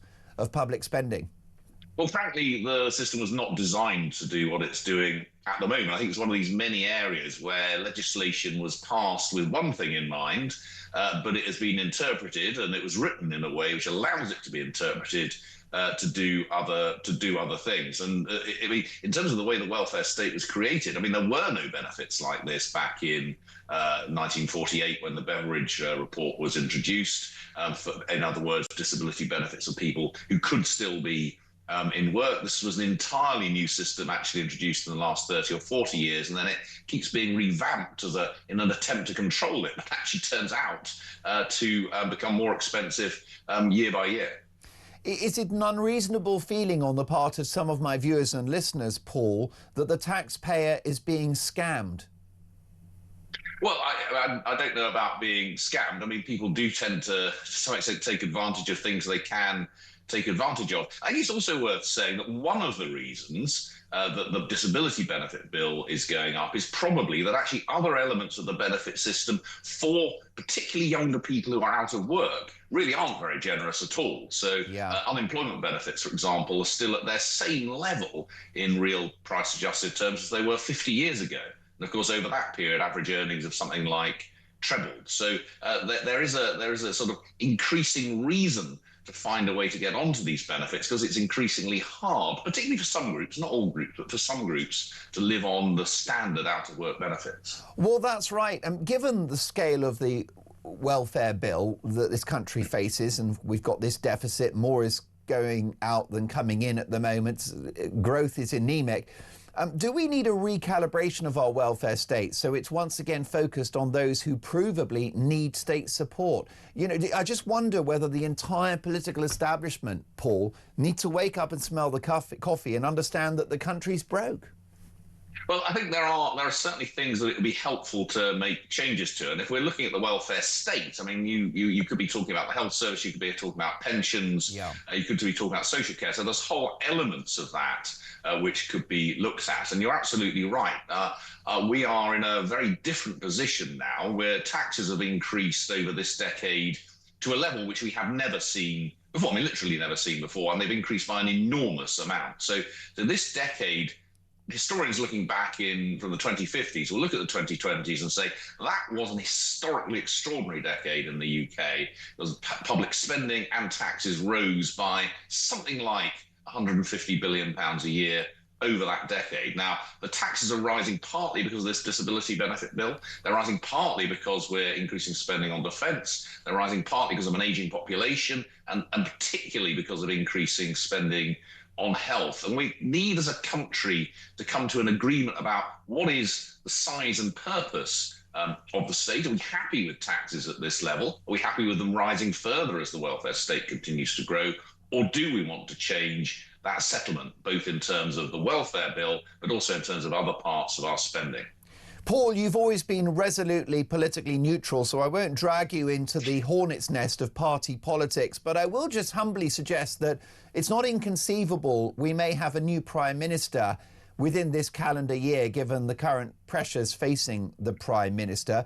Any successor is likely to be to the left politically, given the political mores of those backbenchers and the Labour grassroots. So a replacement to Starmer is probably going to be a more progressive figure, someone like Andy Burnham, who's talked about wealth taxes. But can this country afford to become any more left-wing than it currently is? Well, it depends what you mean by left-wing. We certainly can't afford to have a Prime Minister or a Chancellor who is less cautious or less careful with the public finances. So what we can't have, and we really can't, is significantly additional borrowing. We've already got debt at 100% of national income. We're already spending more on the interest than on any public service other than the health service. We're already paying more interest on our debt than almost any other country because people are already worried. So what we can't have is higher levels of borrowing. So you asked specifically about a wealth tax. No country really has ever been effective at introducing a wealth tax. They're very hard to make work, and there is a risk that they chase people out of the country. So if you're going to do something along those lines, you certainly have to be very careful. And you certainly should not believe that it will raise so much money that it will sort out all the problems. And what worries me most is that when politicians talk about wealth taxes, they talk about, oh, we can raise tens and tens of billions and everything will be fine. Well, you can't, and it won't. Paul, you're the expert, not me, but isn't it overall quite simple for whoever would lead this country, whether it's Keir Starmer, Nigel Farage, Kemi Badenoch, Sir Ed Davey, the Green guy? The bottom line is that ultimately we need to focus on national income, don't we? We've been living off the nation's credit card for a long time, which perhaps during COVID was understandable, but now is completely unjustifiable, unsustainable. You mentioned the cost of servicing government debt. The interest alone, I think, is over £100 billion a year, which is more than the defence budget. So is not the answer to simply change the scope of the welfare state, to reduce public spending massively, get taxes down in order to grow the economy and get that deficit down? Is that not the formula that any politician should be pursuing at the moment? Well, you're absolutely right that we need to focus on growth. And I remember the Prime Minister in opposition when he was campaigning, saying when he was in government, he would pull the growth lever.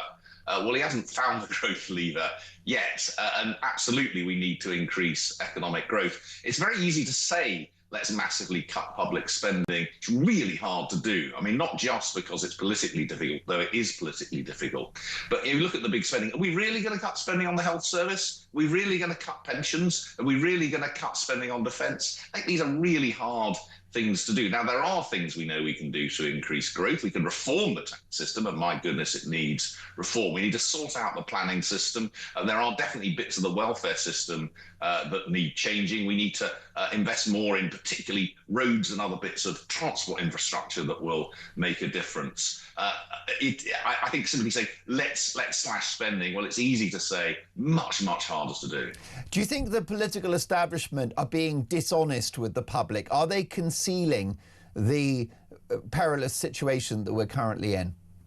Well, I mean, they were incredibly dishonest, and this is true of all parties in the run-up to the last election. No one was talking about the state of the public finances and the need for tax rises or spending cuts. And we're seeing, I think, no more real honesty at the moment, particularly actually from those on the new parties, the Greens and Reform, where we're not really hearing anything serious about what could be done. So and the challenges get bigger as we go into the 2030s. And again, those are not things that any politicians are discussing. Briefly, Paul, and appreciate your wise judgment on all of these issues. How close is Britain to some kind of economic crash? I don't think we're near a crash. I mean, our problem is that we've been doing really badly for a long time now. So it's been nearly 20 years without real economic growth, without increases in productivity, without increases in earnings. And that's making people miserable for very obvious reasons. So I think we're more in danger of a political crisis at the moment than an economic crisis. What we've got is a long period of economic stagnation. Paul, great to have you on the show. We'll catch up soon. My thanks to Paul Johnson, former director at the Institute for Fiscal Studies. I've got to be honest with you, I would be tempted to put the Economist in charge for 5 years, right? Just to fix the nation's balance sheet.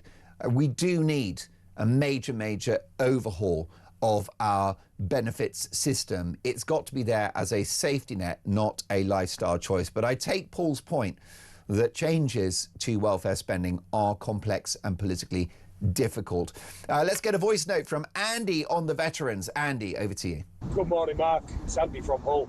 I nearly thought about joining the army when I was a young man. I'm in my 50s now, so a bit old, but and it was always one of my biggest regrets that I never actually did it. But looking at what's going on today, you know what, I maybe, pardon the pun, but dodged a bullet.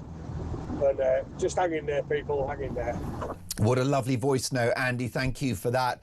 Ian says, good morning, Mark. On benefits, my stepdaughter left school at the age of 16 and has never worked a day in her life. As she said, she had mental health issues, but never stopped her from going out every weekend. She's now 31 and has no intention of ever working. She wants everyone to pay for her, like her mother. Yikes, bit of a family drama going on there. Sounds like the Jeremy Kyle show back in the day. Do you remember that? OK. How about this from Melanie? Good morning, Mark. My son graduated last July. He's applied for at least 150 jobs. He's desperate for work. Could not even get a Christmas job. His CV gets pulled by companies, but then he's interviewed online via AI, not a human who can see him. He's now depressed and feels worthless. He has refused to sign on for benefits out of pride. Any advice for a 21-year-old desperate for work? Well, Melanie, why don't you give us a call, 0344 499 1000, and let's see what we can do to help your son. Dan in Kent says Starmer may have got democratically elected, but he's acting like a dictator. It's a shame our king is not more like our queen. I don't think that she'd be so quiet on this veterans story. More of your feedback shortly. Is Starmer fit to lead our armed forces? This is Talk Breakfast.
Across the UK, on DAB+,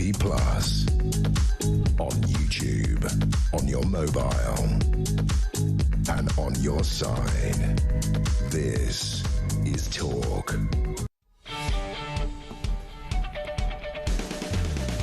You are listening to the Jeremy Kyle Breakfast Show on Talk with me, Mark Dolan, with you for the next 5 days. Lovely to have your company. This is a great message from Brad, and I think it raises a very good point. Don't forget, Never Hear Keir is on holiday again, this time in China, handing President Xi a Manchester United football. Has he got the balls to stand up to China? Well, this is from Brad. Good morning, Mark. Is the Prime Minister going to demand reparations from the Chinese Communist Party for ruining our economy and the world economy by releasing the COVID virus and then covering it up? Brad, everything you said is completely true, and I agree with you on that one. Why is no one angry about the leaking of COVID, most likely from the lab in Wuhan, given the damage it's done to the country? Why is there no discussion about that? What is going on? Well, we'll always discuss it on my watch, because I think that COVID and the response to it is one of the great scandals of the history of this country. Listen, let's get to more of your voice notes. This on Keir Starmer. Is he fit to lead our armed forces? Hi, Mark. Great show. Chris from Chester. I've just heard there's a new product on the market called Starmite.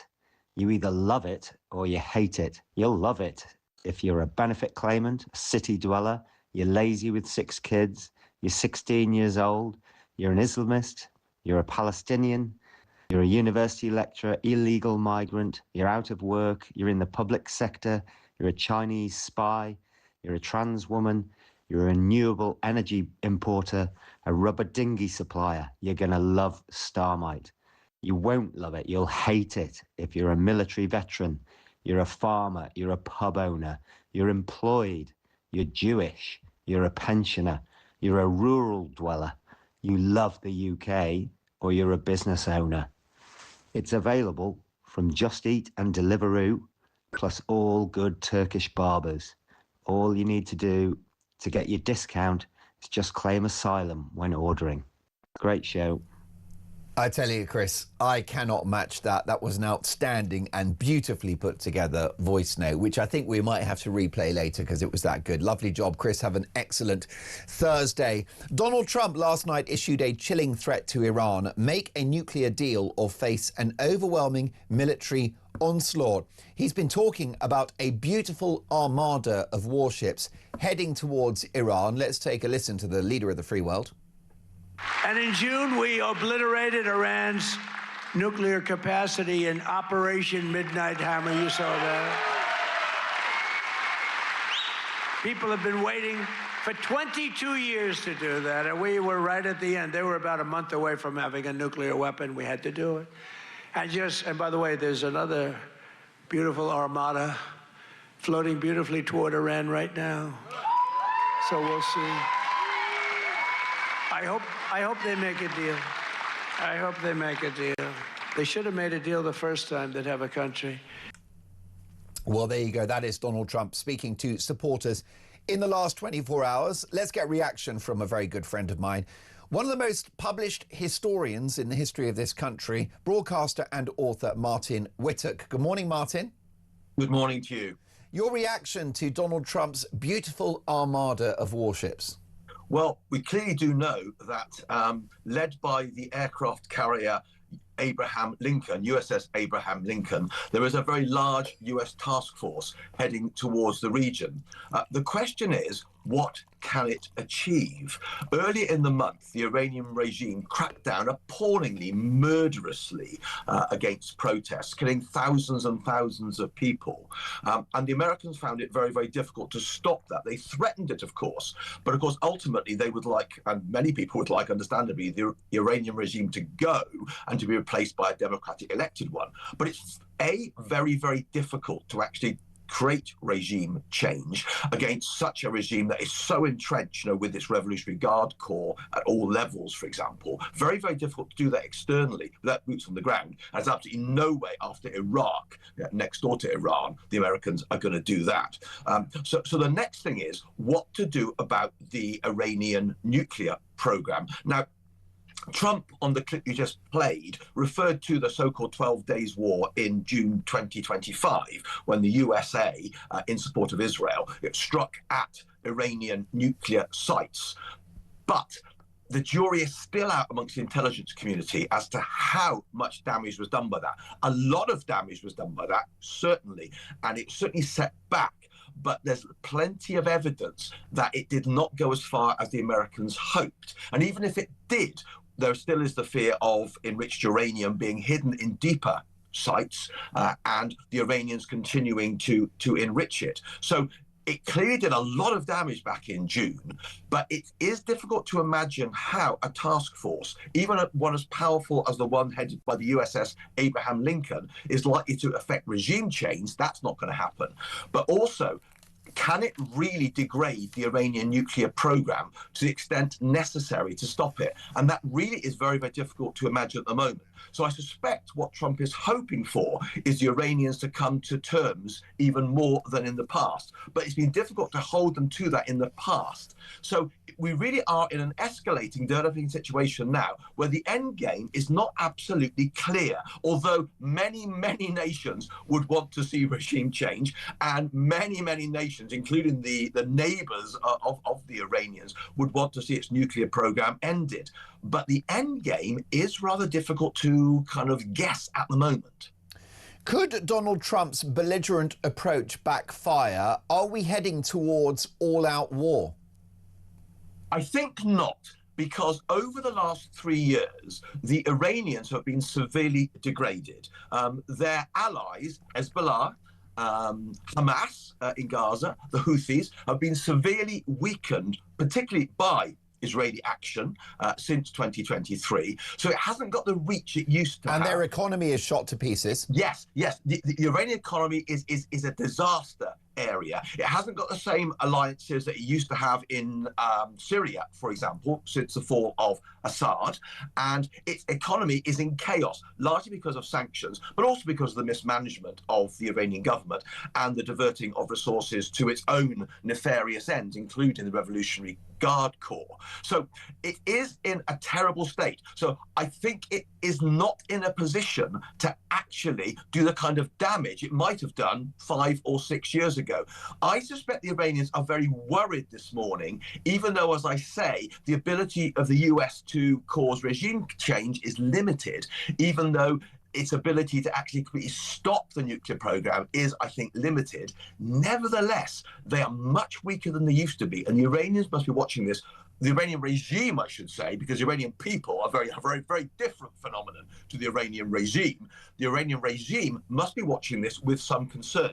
The question is, what would it prompt them to do, given the fact that they have absolutely no intention of relinquishing power? They are between a rock and a hard place, but how it plays out is difficult to imagine at the moment. Now, can we look at Donald Trump's motivations, Martin? Because I'll accept that he's certainly not everyone's cup of tea, but on this occasion and with this manoeuvre, is he simply leveraging US military power to make the world a safer place? Well, I certainly think if the Iranian regime was replaced by a democratically elected one, and there's millions of Iranians want that, significant minority don't want it, of course, because it has its supporters, and its nuclear program would be ended, then I think that would make the Middle East and the world a safer place. Certainly many people in the Gulf, for example, and of course Israel, but also many people in the Gulf who are very closely allied to the US are very concerned about Iran. And I think that if it could be causing regime change to a democratic regime, but not the kind of chaos that we saw in Iraq, for example, or the chaos we've seen in other areas of the Middle East when regime change has been attempted, Libya being a very sorry example. But if that change could happen to democratically elected politicians, and if its nuclear program was stopped, then yes, I do think the Middle East would be a much safer place, and the world would be a safer place. The question is how to make that happen. And even with the power, that huge military power of the USA, it's not easy to make this kind of thing happen. You can cause huge amounts of damage, but it doesn't always end in the end product that you want. And so there's always that challenge that things can spiral out of control. This is not Venezuela. And even there, of course, he's not controlling the shots as much as he might have done at the beginning when it was thought that maybe an American regime would be running that, which they're not. So even in Venezuela, the Americans are having to tread very carefully to actually make things happen. And this is not Venezuela. Much more powerful. Martin, we always love having you on the show. Martin Whittock is one of the country's leading historians, one of the country's most published historians as well. Do check out his amazing books. He's written about the Vikings, about Russia, about world affairs. What an interesting guy. And listen, I think it's getting harder and harder to cast Donald Trump as the evil orange man. I understand he's a divisive figure. He says a lot of crazy things. He shoots from the hip. His remarks about NATO troops and about British soldiers in Afghanistan was deeply wrong and egregious. But ultimately, I judge people by their actions, not their words. And it strikes me that he is leveraging America's military and economic might to make the world a safer place. If that Iran regime falls, I think it's good news for all of us. But I accept Martin's point that it's a very, very complex manoeuvre. It's a tricky one to pull off. Is Keir Starmer fit to lead Britain's armed forces, given that as a lawyer he campaigned to have many of our veterans prosecuted? This is Paula on a voice note. Good morning, Mark. Great show. Paula from London. On your question as to whether Keir Starmer is fit enough to lead our armed forces, I'm afraid he isn't even fit enough to lead a marching band. I don't even think he's fit enough to lead a one-man band. Hey-ho, and away we go. Have a great day.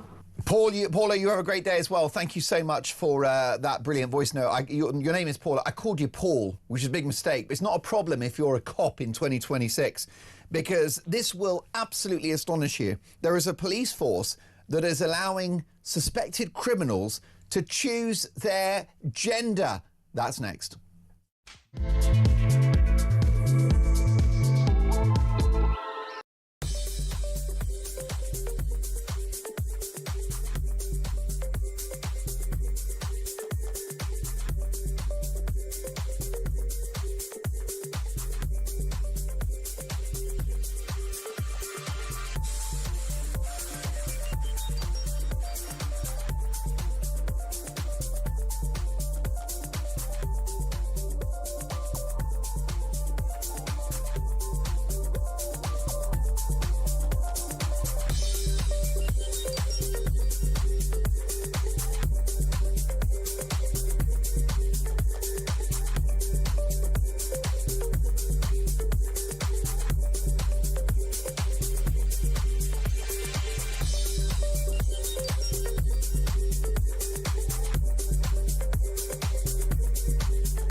local pubs, our coffee shops, our restaurants, our hotels, everything that's in hospitality is incredibly under pressure. 95% of operators are just about breaking even, if not making losses. The sector is under huge economic pressure.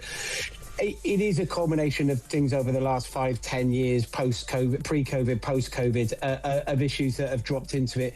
But there are massive things that come through food inflation, through utility bill rises, through national insurance increases, through minimum wage increases, and then the business rates that have then dropped in.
Across the UK, on DAB+, on YouTube, on your mobile, and on your side. This is Talk. We've got a couple of stellar bookings coming up on Talk Breakfast between now and 10 a.m. Mark Dolan in for the legend that is Jeremy Kyle. Sir Michael Fabricant and Annunziata Rees-Mogg both on the show. Should the right unite in order to keep Labour out of power at the next election is a topic that we'll be raising with them. But what about this? At 7:54 on a Thursday morning, a police force has been accused of prioritising ideology over accuracy by allowing detainees to, wait for it, choose their gender. Norfolk Constabulary confirmed that in most cases the force recorded the self-identified gender of suspects. The policy has been criticised by women's rights groups who fear that it will skew crime statistics and obscure a focus on the safety of women and girls. Let's get reaction now from a very, very top expert on policing. He is a retired Scotland Yard Detective Chief Inspector, Mike Neville. Good morning, Mike. Good to see you. Good morning, Mark. More woke madness from British cops.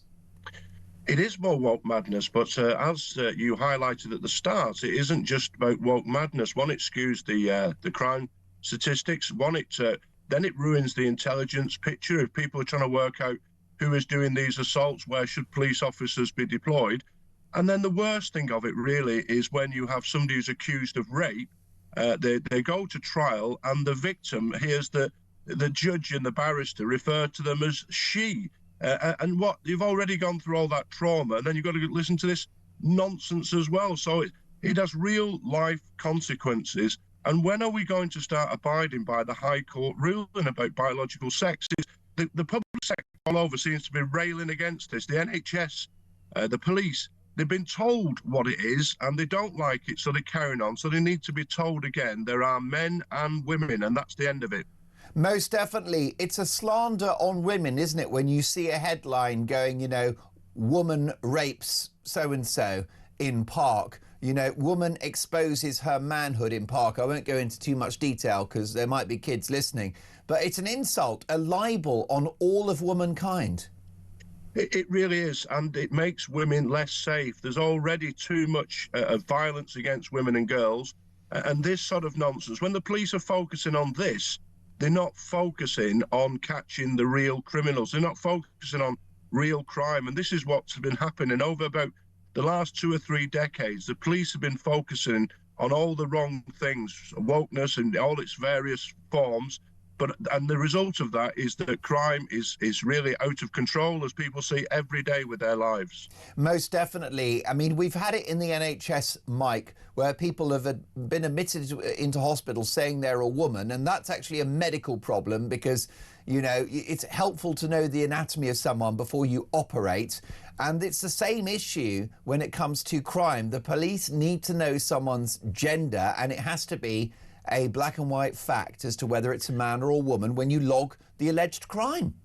It's as simple as that. And how has this become so wild, really? How did it happen 10 years ago? We wouldn't be having this conversation. This is been allowed to take over. But then we've had a massive blow of common sense with the High Court ruling. But as I've said, that these people are so committed to this ideology, they simply ignore things. Now, you'd think the police, the NHS, government bodies would just go along with what the court says, but they're absolutely railing against it. And there needs to be tough action taken. The Home Secretary needs to tell them, you record them for what they are, biological man or woman. That's it, end. Well, otherwise it's inaccurate reporting. I mean, has the world gone mad, Mike? I would take the view that if you are pulled over by a cop and they ask for your information, if you say, I'm a lady, not a man, even though you're a biological bloke, is that not the same as saying, rather than Mark Dolan, I'm Barry Smith and giving a false address? What's the difference?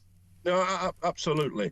And it just, as I say, you get these ridiculous stats where you start reading that, you know, 20% or 10% of sex crimes are committed by women, which is obviously rubbish. You know, women commit a fraction, 1 or 2, 3, 4% of sex crimes. It is men who do this, but the more men who are allowed to identify as women, those crime statistics become incomplete, and as a result of that, the resources are focused in the wrong areas. Most definitely, and of course, if the cops are trying to find someone and it's not clear whether they're a man or a woman, that makes their job a touch harder, doesn't it? It is. I mean, you've already got crime, shoplifting, burglary, robberies, knife crime, all rising all the time. The police just don't need anything else to complicate it. There needs to be a drawing of a line, stop all this nonsense, focus right now on what matters. Forget about the tweets, forget about the wokery, just get out and arrest some villains. Make sure that the criminals are brought before the courts. That kind of common sense will get you cancelled. Mike, just to clarify, because I want to respect your pronouns, is it Mike Neville or Michelle Neville this morning? How do you feel?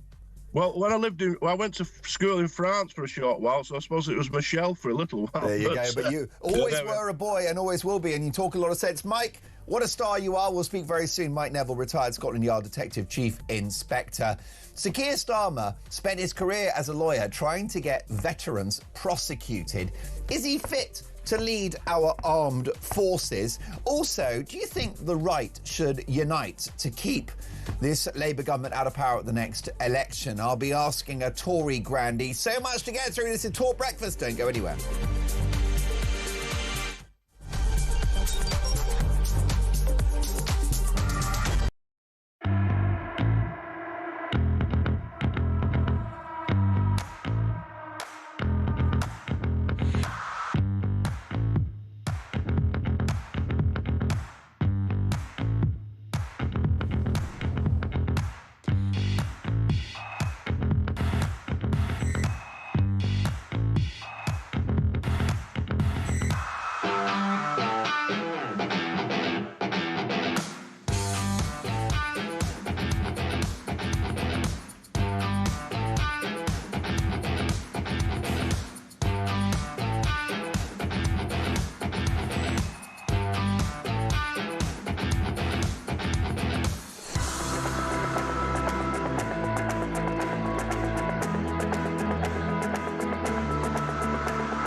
across the UK.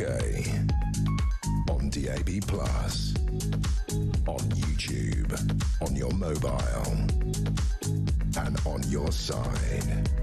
This is Talk.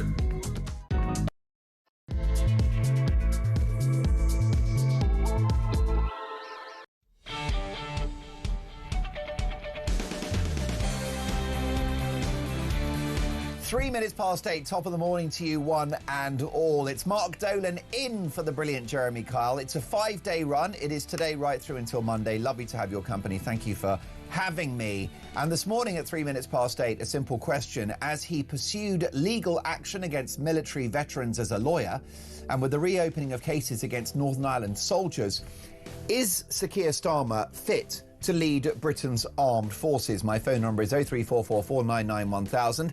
Text the word talk and your message to 87222. Drop us a voice note and let's get to work. Donald Trump has sent what he calls beautiful armada of warships in the direction of Iran. Is this a rare generational opportunity to bring down a wicked regime that kills its own people? Never hear Keir is on holiday again, this time in China. And the Prime Minister has gifted President Xi of China with a Manchester United football. But has he got the balls to stand up to this regime? And another day, another U-turn. Producer Christian, I think this is the 15th Labour U-turn. Get used to it, folks. And it's in regard to welfare. Sir Keir Starmer has delayed changes to our welfare system for yet another year, meaning that very little is likely to change in the course of this Parliament. What is the point of this government? What is the point of having majority within the House of Commons if you can't actually lead and do the things that you want to? Is this government leading us down the path to bankruptcy? Once again, my number 03444991000. It's all about your opinions. You can hear the show online via DAB Plus and in-app, or you can watch us. Just head to YouTube, search Talk, and up we pop. As the saying goes, let's talk.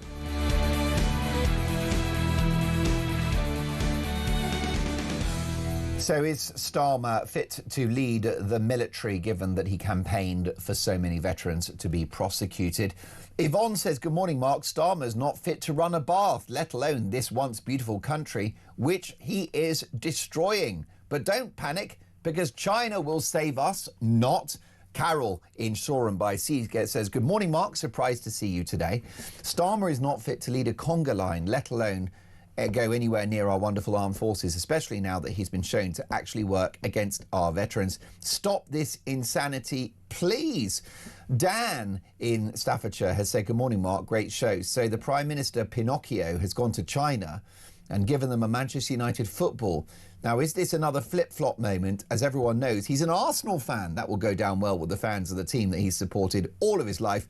He is a joke. And how about this from Clayton in Dartford? He says, good morning, Mark. Do you think that our glorious leader explained to President Xi what the word election means? Well, it's very true. I mean, President Xi of China could easily lecture the United Kingdom on free speech, on democracy, on open markets. You couldn't make it up. The world's gone mad. So Starmer and the veterans, here's a voice note from Carl. Hi, Mark. Great show, by the way. To the question of whether Keir Starmer's fit to run the military, he wouldn't be fit enough to lace my boots. I only played Sunday League. Succinct and powerful. Carl, thank you so much for your voice note and for your kind comments. We love those voice notes because you're all very busy. Many of you on your way to work, out walking the dogs, getting the kids ready for school, whatever you're up to. We salute you. Alarm clock Britain, and keep those opinions coming. But let's talk now about quite a significant story, and it's quite shocking, and it's in the Times. The Prime Minister has shelved plans to overhaul the benefits system. Sir Keir Starmer has vetoed a plan for a new attempt to reform the structure of welfare in this country as Number 10 seeks to avoid another confrontation with Labour MPs.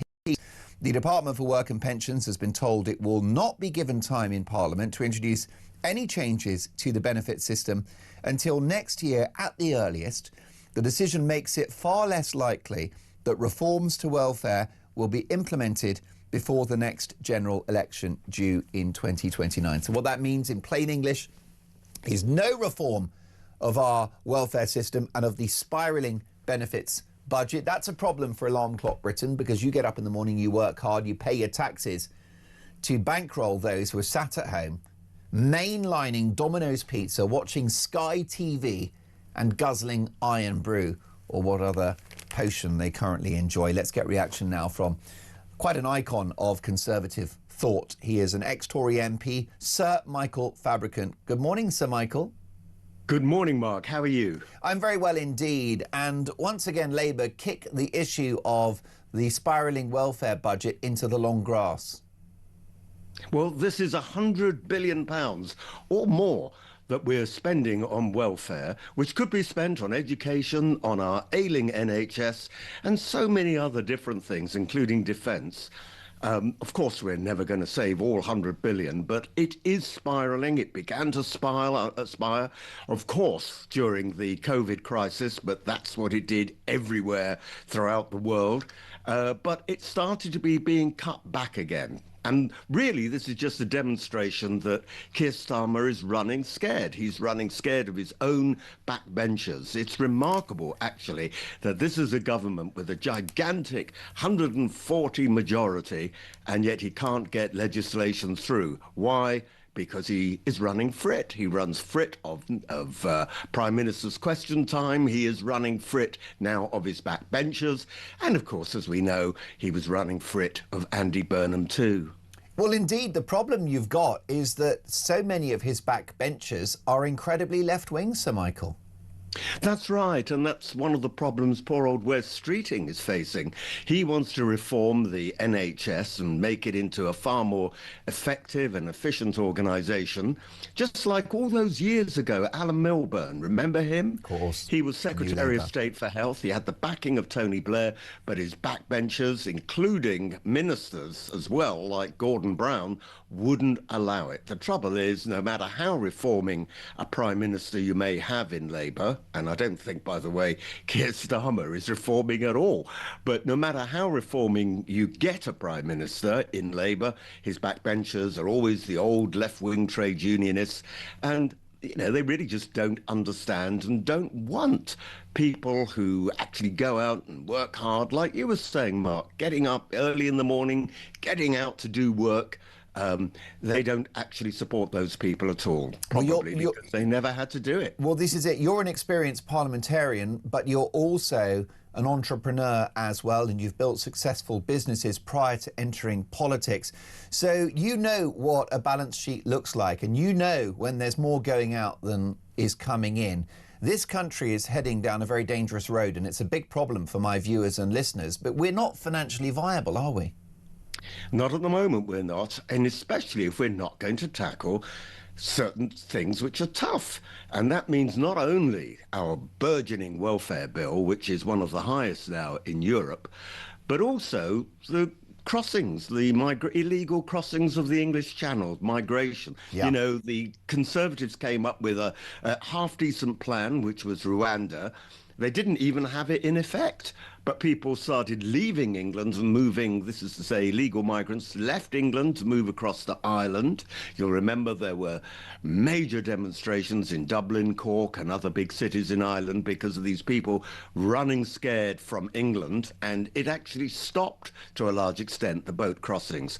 But could he continue with it? No, probably because Starmer didn't want to do it anyway, and his backbenchers would never allow it. Well, most definitely. I mean, the cost of accommodating illegal immigrants at the moment is somewhere between 10 and 15 billion pounds a year. But that's just the tip of the iceberg, given the fact that the majority of these people that have entered the country illegally, Sir Michael, will be given leave to remain. That's right. We just don't have the numbers of people to actually process them. And again, if only we could save some money on the welfare bill, this is money that we could very well spend on these areas. Now, the problem is that Keir Starmer is running scared. He's running scared of his own backbenchers. He's running scared of the responsibility of being in government. And I think it's remarkable that with all the problems that exist at the moment, he's gone off to China instead of staying at home in the UK and addressing some of these problems and dealing with his backbenchers. Well, he thinks he's going to get Sunday of last week. Go on. Well, I was just going to say, Sunday of last week, he attended an NEC meeting, the National Executive Council of the Labour Party, a meeting which the Prime Minister doesn't normally attend, simply to lead the charge against Andy Burnham standing as the candidate in the by-election. A candidate who, by the way, is probably the only one who might have won for Labour. You raise a very, very good point, and running scared appears to be a theme of his premiership. Do you have some sympathy, though, for him, given the fact that so many of those backbenchers, those left-wing extremists, are a legacy of the Corbyn years when he filled the parliamentary party with radical socialists? Yeah, and of course he's a legacy of the Corbyn years. It's so easy to forget that he was backing Jeremy Corbyn. He was one of the people, along with Shami Chakrabarti, infamously, who said there is no anti-Semitism in Corbyn's administration, his opposition party of Labour, when of course it's now been shown that there was huge anti-Semitism, and at least Starmer has now addressed it. But, you know, he's an incredible hypocrite. This guy is married to a lovely Jewish lady, and yet he couldn't bring himself to actually challenge Corbyn when he was part of that revolting team. Well, indeed, most people voted with their conscience and left the shadow cabinet when they were concerned about the scale of anti-Semitism. Some Jewish members of parliament actually left the party, exited the House of Commons, including Luciana Berger, and yet Starmer stayed and was a cheerleader for the Corbyn regime. Corbyn, by the way, a man that would have destroyed the country economically, and said in an interview that he wouldn't necessarily press the nuclear button if we faced a foreign invasion. So be afraid, be very afraid. Can I ask you about Starmer's history as a human rights lawyer? We've been asking our viewers and listeners this morning, is he fit to lead the armed forces, given that he campaigned for the prosecution of veterans? Well, the short answer is no, and I was really impressed with, I can't remember all their names, Yvonne and Dan from Staffordshire, where I am at the moment, by the way, I'm in Lichfield, and they were saying exactly what we all believe. No, he's not fit, as one of your callers, I think it was Carl, said, you know, he's not fit to tie my shoelaces, and he isn't. He was in cahoots with a lawyer called China, who has since been exposed as someone who... I won't go too far here, otherwise we'll all be done for defamation. I never like criticising lawyers because you never know what they're going to do. But nevertheless, it's been shown that China was not right, shall we say, in the way that he was hounding ex-servicemen who had a very, very tough job in Northern Ireland all those years ago. It's we don't show enough thanks and gratitude to those people who did a very difficult job. For a very short while, I was with the BBC in Northern Ireland, and it was a tough, tough time then, and that was just in the BBC. So imagine what it was like being a soldier or working undercover in those days. And I do remember when one soldier was it two, I think, were captured by a mob and were murdered. You know, very disgraceful. They were very, very bad times. Absolutely devastating. I mean, if you look at Starmer's actions as a human rights lawyer, and not just that, he can't even say, oh, that was in the old days and I was a lawyer then and now I'm Prime Minister, because as Prime Minister, he's changed the rules so that Northern Ireland veterans can be prosecuted, you know, whilst in office as PM. We've had the war on pensioners, we've had the war on farmers, the proposed axing of jury trials, the Chagos Islands giveaway. Is there a sort of anti-British flavour to this British Prime Minister? Is this a leader that detests his own country? Well, I'm not going to go and speculate on that because you've got to ask him. But and I bet you will be fripped by the way of being interviewed by you, Mark. But he certainly displays all those characteristics, doesn't he? He just doesn't seem to understand what being patriotic is all about. He doesn't seem to understand what is the glory of our nation. Instead, he's now kowtowing to the Chinese premier in Beijing. This is a man, you know, if you're going to number 10 Downing Street, you go through that black door, the first thing you have to do is you have to take off your Apple Watch, if you have one. You have to take out your mobile phone. You have to put it into a little pigeonhole. They've got the whole little wooden arrangement for putting your phones in. And by the way, there's been a number of instances where someone has then left Downing Street and taken the wrong phone. Oh, dear.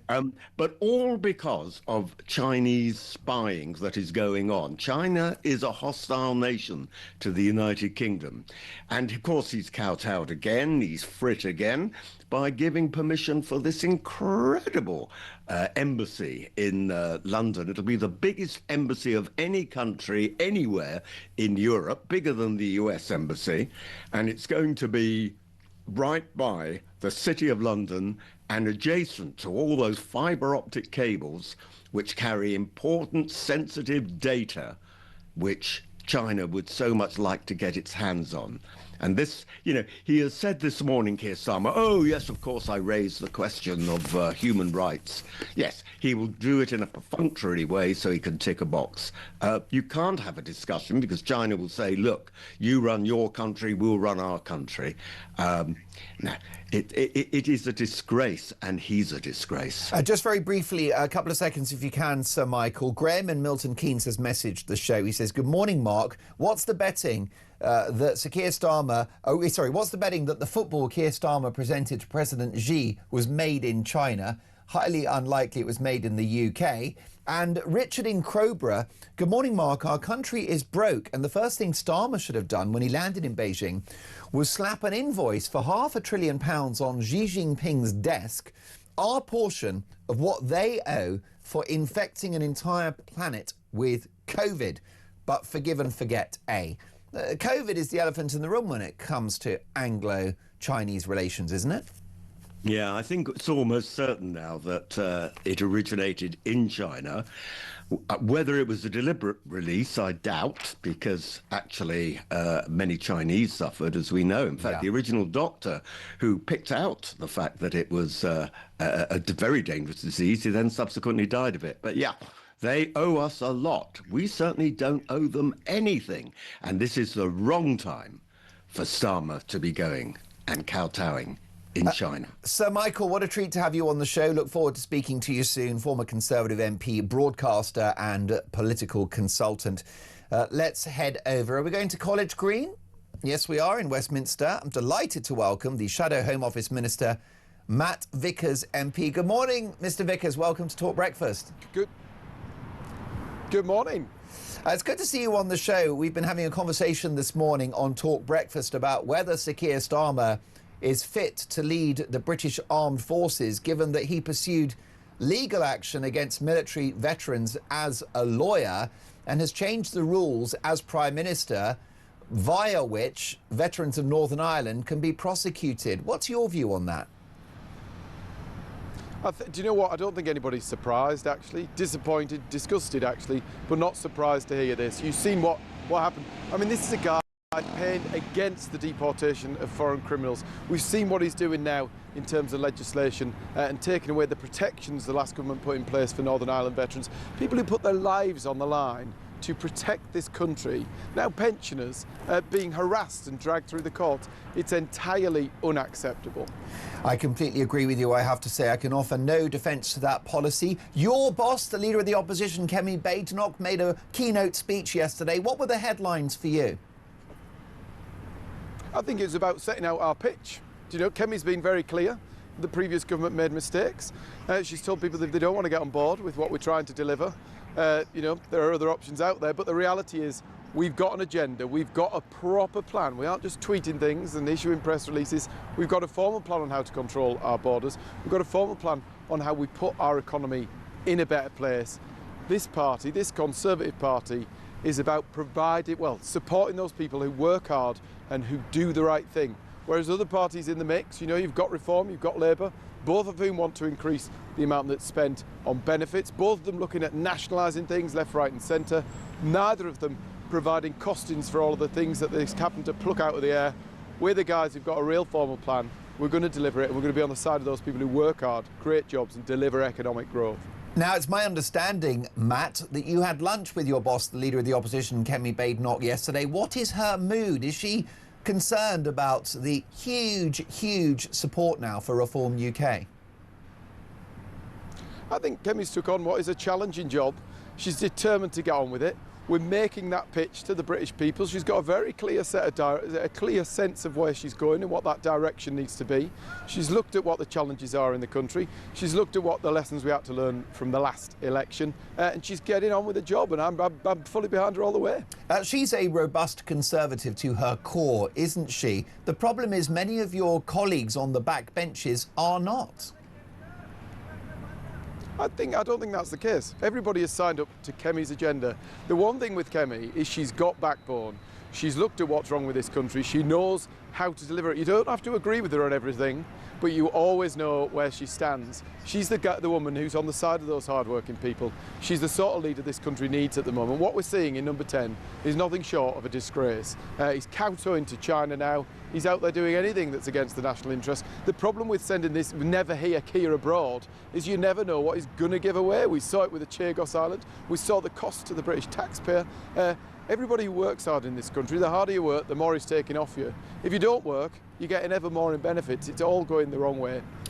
Well, an effectively bankrupt state that lives beyond its means didn't happen over the last 18 months, did it, Matt? It happened over 14 years of Conservative rule. I do take the view that Starmer has made things worse, but ultimately, an unaffordable welfare state, a legacy of debt is something gifted to us by the Conservatives. So if he's kowtowing to China, it's because he's been put in a weak position by your party in office.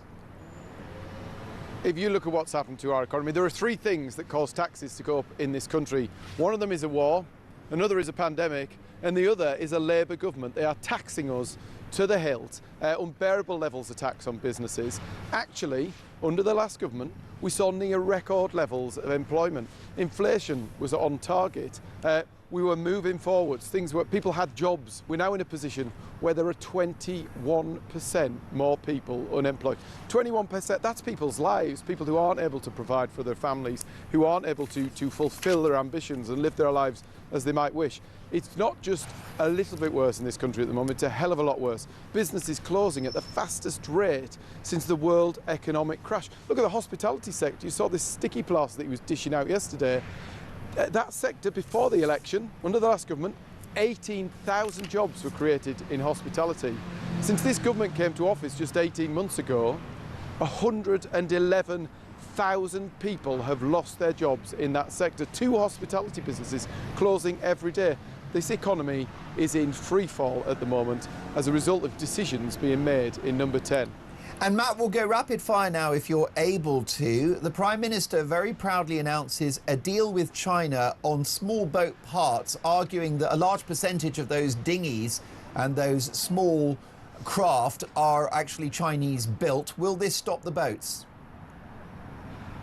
The people at home know this is a ridiculous gimmick. The only way we're going to stop the boats is for those people who come here illegally to be detained and be deported.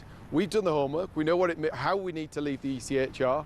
It's a Conservative Party policy now. It's fixed. We didn't just say it. We actually did the work. We got great legal minds together to look at why it was necessary and how we would deliver on it so that we can protect our veterans, so that we can control our border and ensure our justice system in this country actually works. Meanwhile, a police force in Norfolk is going to allow suspects to choose their gender. What's your view on that? I wait to see the detail of this one, but yeah, that just seems utterly balmy. But we saw in there, Keir Starmer couldn't tell you what you meant to have between your legs as to whether you're a man or a woman. So we'll see what unfolds on that. Yeah, Norfolk Constabulary confirmed that in most cases the force recorded the self-identified gender of suspects. The policy's been criticised by women's rights groups who fear that it skews crime statistics and obscures focus on the safety of women and girls. This is something on which Kemi Badenoch is very strong, isn't she? Do you know what? I think we want people to live however they choose to live and they can wear what they want and do what they want. But the reality is women need to be protected. Those safe spaces, the rights and the choices of people should not impede on the rights of women to enjoy safe and secure spaces in whatever format that takes. Now, it doesn't wash, does it, that your political party, the Conservative Party, in opposition at the moment, would be passionate about stopping the boats, given that Robert Jenrick, who's defected to Reform UK, is very clear that half of the shadow cabinet said we can't support you in the leadership election because you want to leave the ECHR. Can we really believe that this party responsible for this crazy legal framework in which we're saddled at the moment would change under a Conservative government? I think what you're saying there is that the former immigration minister is criticising the party. Do you know what? People make their own decisions about what motivated people to move across to another party. It might have something to do with the polls, I don't know, but actually our party has delivered a real formal plan. You can read it, there's pages and pages. We've got the greatest legal minds together to look at how we leave the ECHR and what it would mean. And we've come to a conclusion, we've agreed it as a party, that is our line. But it isn't the only string in our bow. We put it all together, a real formal plan of removing these people, putting that deterrent in place so that people know they will not be allowed to stay. The actions we would take to deport those people, how we would fund it, it's all there, it's formally put together. It's not a random press conference or a random tweet. We've done the thinking, we've got a real plan, we've got a solution. Actually, I'd love Keir Starmer to dust it off tomorrow and take action. We'll give him the homework that we've done to get control of these borders so that we can have that stronger border and that stronger economy. And briefly, Matt, why is Reform UK a more popular Conservative right-wing party than the Conservatives? It depends whether you think that Reform are a right-wing party. When it comes down to the economy, they're actually in the same boat as Labour. They arrived at the last general election promising £140 billion of spending, but didn't know how they were going to pay for it. When it comes to the economy, also on the side of those people who are working hard, we've said, no, we should not end the two-child cap. We should be on the side of those people who work hard, who are picking up the tab, who are paying the bills, who are paying all the taxes to fund this. Reform, like Labour, believe we should be removing that two-child cap. We should be paying out more in benefits. They believe we should be left nationalising things left, right and centre. If you think that we should have a bigger state, that you think the government can solve everybody's problems and pay out ever more and taxpayers should pick up the tab, then maybe you should go to Labour or Reform. If you think actually government should get out the way, they should let people keep more of their own money, and that if you work hard and do the right thing, the government should be on your side. You need to stick with the Conservatives. Matt, what a delight to have you on the programme. Look forward to catching up soon. My thanks to Matt Vickers, MP, Shadow Home Office Minister. Are you convinced? 03444 499 1000. Does Britain live beyond its means? Is the benefit bill out of control? Here's a voice note from Mike. Morning, Mark. Mike in Cheshire here. This benefit system and all these people claiming and not having to work, I think that's pretty much indicative of there being not enough employment in this country. So rather than trying to chase jobs that aren't there, it's much easier to get paid to stay at home. And the true cost of the unemployment in this country is being hidden by the disability benefit system. Have a good morning. Michael, thank you for that. I love those voice notes. You guys talk so much sense. Given the fact that he pursued veterans as a lawyer and has changed the rules by which Northern Ireland veterans can be prosecuted, is Keir Starmer fit to lead the armed forces of this country? At 8:30, this is Talk Breakfast.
I had drunk the Kool-Aid.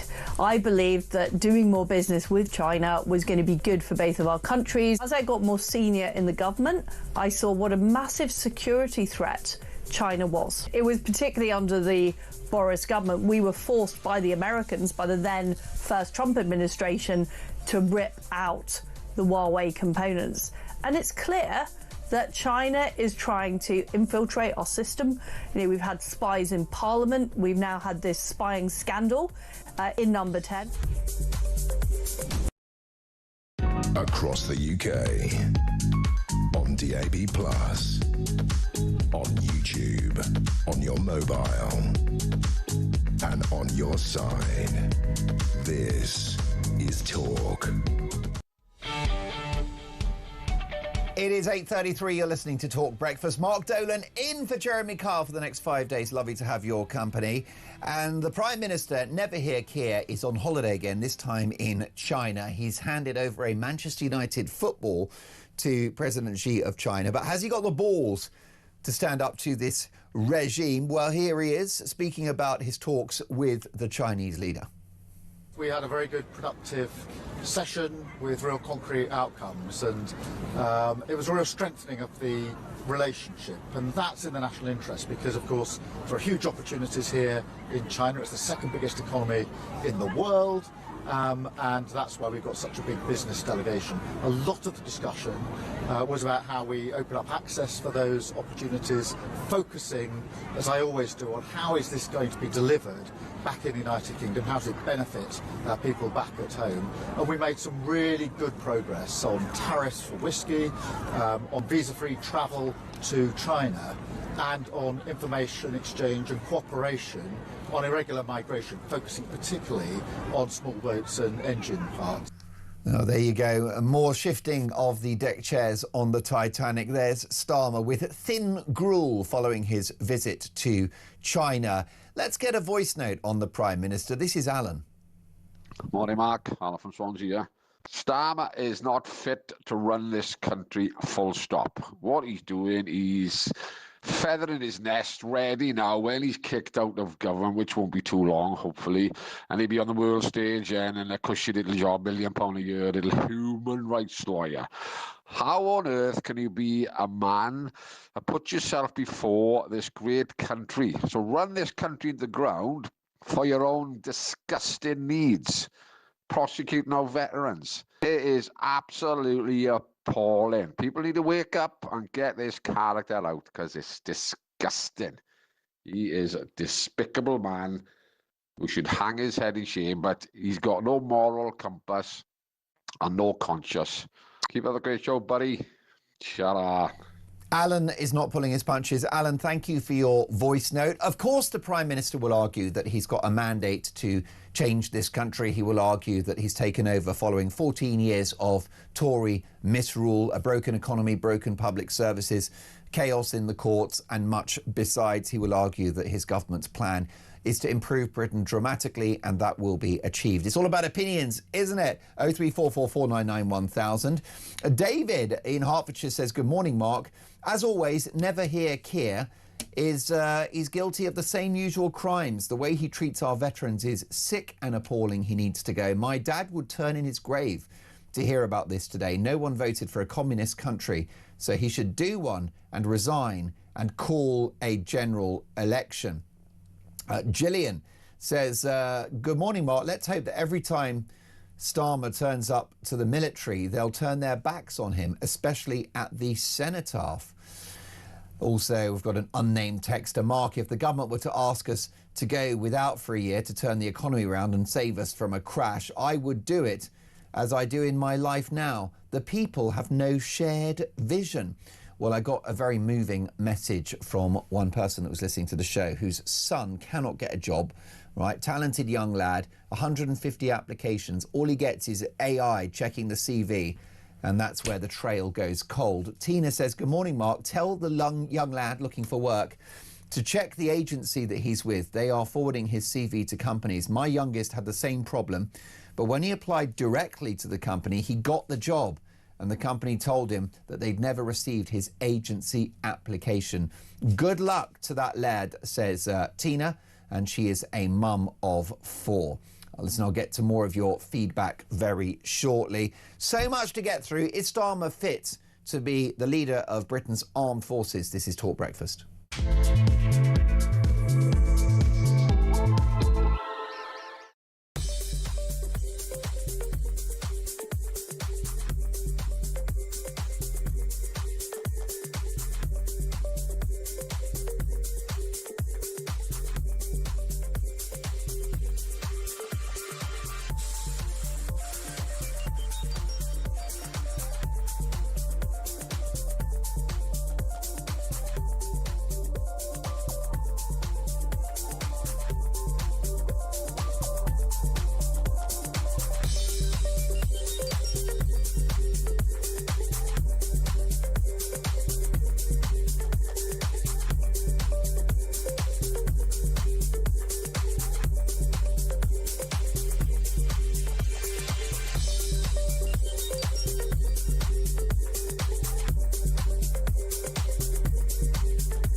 Across the UK, on DAB+,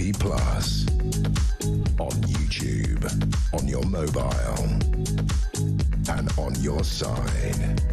This is Talk.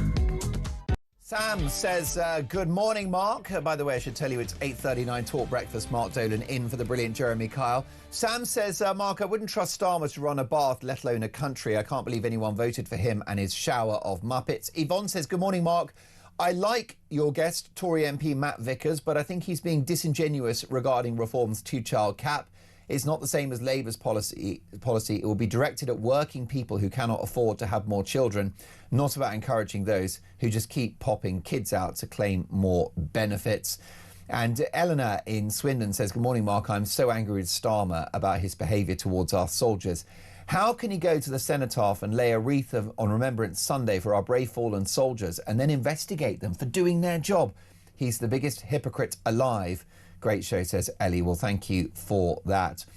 And Ian in London says, good morning, Mark. What is the actual benchmark in relation to treason? Surely Lord Hermer and Sir Keir Starmer's actions are bordering on it. By the way, Starmer's trip to China is in order to see his handler and receive a software upgrade. What a brilliant text message. Keep them coming. Listen, folks, I've got another developing story for you. The education watchdog has found no evidence of political bias at a Bristol school that cancelled a visit from a Jewish MP after staff and activists threatened to protest. Ofsted inspectors found that Bristol Brunel Academy had, and I quote, a deep understanding of fundamental British values. Damien Egan, vice chairman of Labour Friends of Israel, was prevented from visiting the school in his constituency when it found that protests were planned by the Palestinian Solidarity Campaign and the National Education Union. Some staff also planned to wear keffiyehs to school on that day. Let's get reaction now from Jake Wallace-Simons, who's a brilliant journalist and broadcaster and the author of Israelophobia, the newest version of The Oldest Hatred and What to Do About It. Good morning, Jake. Good morning. Nothing to see here. Yeah, this smells rather like a cover-up to me, doesn't it to you? Yeah. I mean, you know, Ofsted inspectors are, of course, all former teachers themselves, so they're from within the system, and as we know, the system is dominated by the radical progressive left, sadly. And its report was frankly laughable. It said that staff that inspectors spoke to spoke of the harmonious and religiously tolerant atmosphere in the school, No member of staff inspectors spoke with was aware of a proposed staff-led protest against the MP's visit. And it added, inspectors heard that staff were proud of the inclusive nature of the school towards pupils, and they were very hurt at the way their school was being portrayed. Well, it's almost as if this didn't happen. You know, it's almost as if a Jewish MP had not been excluded from the school because he was Jewish and vice president of the Israel organization. You know, it's like there's no blame, nothing to see here, cover it up, let's all move on. It's inclusive, but just Jews are on the outside of it. Most definitely, and this won't go any further. You know, the black and white of it is that a Jewish constituency MP was not able to address a local school. That's the headline, that's the story. Yeah, I mean, and you know, and I'm afraid that the people at the school who are not bigoted against Jews were intimidated by the threat of protest and mob violence almost by the local Palestine campaigners in concert with some of the teachers and some of the parents. All these Palestine fanatics are placing the school in a stranglehold and preventing a Jewish MP from speaking to a school in his own constituency. And sadly, this is not an exception. This is the norm up and down our country. Palestine fanatics are dominating the education unions, increasingly dominating the climate in which our children are being taught, the curriculum they're being taught, the information they're being given, and the worldview they're being indoctrinated into. The Education Act specifically bans political indoctrination in our schools, and yet political indoctrination is exactly what is happening in schools all over the country. It's really worrying, not just for Jews, but for everyone else who is concerned about having an impartial and decent education for our children. Well, that's right. This anti-Israeli agenda, this Palestine, pro-Palestine extremist activism, it is not just bad news for Jewish people, as you say. It's bad news for all of my viewers and listeners because it's anti-Western.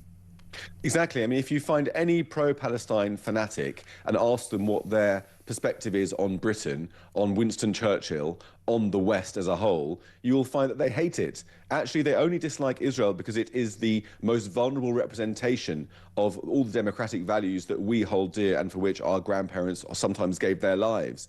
That's what they hate. That's what they're trying to subvert. They don't care about human rights. Ask them about when they last went to a protest in favour of the Iranian people who are being massacred on the streets of Iran at the moment. Not a dicky bird about that. They only care about human rights when it's going to bring down the West. It's an instrument in their hands, a political instrument to subvert our way of life. We need to recognise what it is and recognise the fact that, unfortunately, they are gripping the schools in which our children are being sent. It's absolutely outrageous. It's part of the takeover of our culture, and we need to find a way to push it back. Most definitely. The double standards of the radical woke left is truly extraordinary. In Iran, the regime potentially responsible for the murder of 10, 15, 20, 30,000 people. We don't know because there's a media blackout. That sounds like a genocide to me. Silence from the radical left. Meanwhile, I want to get onto the BBC, but can I just draw your attention? I don't know if you saw it, and it was a post on X by the Green Party on Holocaust Memorial Day. And I just want to probe the language on this one and ask you why it may be controversial. The Green Party have tweeted, "On Holocaust Memorial Day, we remember those murdered during the Holocaust and all genocides. No mention of Jews and a decision to co-opt all so-called genocides into what was the mass slaughter of the Jews during the Second World War." Yeah, it's not just the Green Party. The BBC have been at it. Politicians have been at it. Once again, year after year, we find Jews being erased from their own tragedy. I mean, we've seen people talking about 6 million people being killed. That's what the BBC's official phrasing seemed to be, 6 million people. But that's totally untrue. Actually, it was about 8 million people, of which 6 million were Jews. It was mainly a Jewish genocide. Using the word, the term 6 million implies Jews, and yet Jews are being erased. It's all part of a second wave, if you like. The first wave during the 1940s was to destroy the Jews physically, and it almost works. You know, there'd be many, many millions, even tens of millions of Jewish descendants alive today if it wasn't for that genocide that almost succeeded. But the second wave is to try to destroy Jews spiritually, as a people, as their identity. And erasing Jews from the Holocaust might feel like it's done by nice people, but it's done in a way that erases Jewish identity. The next step, of course, is to accuse Jews of the very genocide that they suffered. That's a move which we see going on all around us foremost amongst Palestine campaigners, wrongly accusing Jews of genocide because there's no genocide, as we know, in Gaza. That's a lie. And of course, delegitimization of the Jewish state and of Jewish peoplehood is again trying to lead us back into a position where Jews no longer have a right to exist. You hear that all the time. And eventually we'll be facing a second destruction at the hands of Islamist jihadis who will destroy the Jews and then come for the rest of us. So it's all part of the same package. Erasing the Jews from the Holocaust is part of the continuation or the aftershock, I'm afraid, of the anti-Semitism that caused the Holocaust itself. Well, let's, if we can, Jake, take a listen to this clip of the BBC gaslighting Jewish people on an occasion in which they remember the mass slaughter of their people. Take a listen. 27th of January, Holocaust Memorial Day, a day for remembering the 6 million people who were murdered by the Nazi regime over 80 years ago. Now, today marks Holocaust Memorial Day, a day for remembering the 6 million people who were murdered by the Nazi regime over 80 years ago. Today marks Holocaust Memorial Day, a day for remembering the 6 million people who were murdered by the Nazi regime over 80 years ago. I mean, I don't want to be too dramatic about it, Jake, but this borders on Holocaust denial in its own way, doesn't it? Subtly. Yeah, I mean, it's like remembering the Rwandan genocide without mentioning the Tutsis. Yeah. I mean, it's appalling. You're stealing the Holocaust from Jews and turning it into a universal word for genocide. And you're rewriting history, aren't you? You're rewriting history, and in fact, it's no surprise that, I mean, going back to secondary schools, before October the 7th in 2023, 2,000 secondary schools marked the Holocaust. Fast forward to this year, and only 854 have done so. That's a 60% reduction because the Holocaust is being watered down. The word is being used to describe all genocide. It's like saying I'm against racism against Jews and all other minorities, which was the famous Jeremy Corbyn line. You're diluting it. You're taking away the suffering from Jews. It's like saying you can only mourn your grandfather if you mourn every other grandfather in the world as well. You're denying your own agency, history, mourning and suffering. Taking away that from Jews is just, like I say, a step down the road of erasing Jewish identity, which only leads to their destruction once again. So it's something that we have to defy because, like I say, anything that tries to erase Jews is really trying to erase the West. Jake, thank you for your valuable time this morning. I appreciate your thoughts and comments in regard to yet another anti-Semitism row surrounding the BBC. Jake Wallace-Simons is the author of Israelophobia, the newest version of The Oldest Hatred, and what to do about it. The reason why we talk about anti-Semitism on this show and on the network is because the Jews always have been and always will be the canary in the coal mine of a free society. Because if these radical activists take down the Jews, let me assure you, we'll be next. This is Talk Breakfast. So much more to come. And after the break, we've got to talk about this because it's absolutely colossal and pretty outrageous. And it's Rachel Reeves, who reckons she's the best friend of the pub industry. I've got the inside story. This is Talk Breakfast.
obviously that doesn't mean that the world is literally going to end at that point, but we're in a perilous place. What if it gets worse the following year? What does your clock do then? Does it go is it after midnight? Is that how that would work? I'm sure that's been discussed. So, as you might imagine, scientists and academics can endlessly discuss what exactly midnight means. But to me, midnight means there's nothing left to do. So we will keep working the problem until there's no time left. So to me, midnight is the place we never want to get.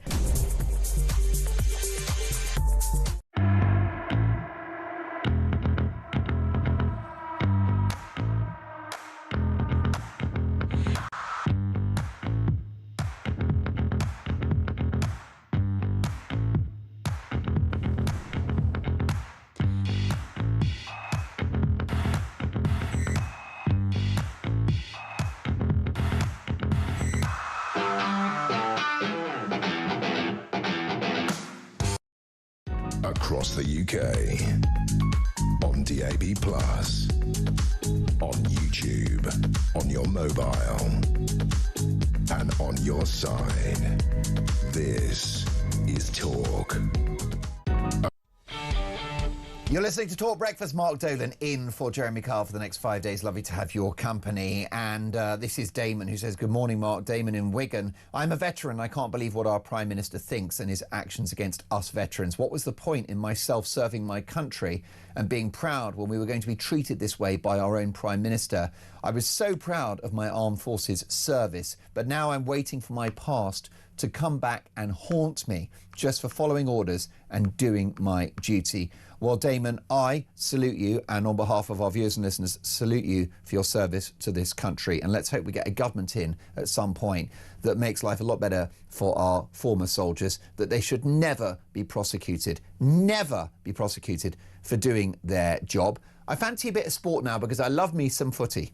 90 minutes in 90 seconds. From The Sun. In the company of the brilliant Dan King, who is the Chelsea correspondent at the Sun newspaper. Morning, Dan. Good morning. How you doing? I'm very well. Listen, what are the big football stories that are populating your inbox?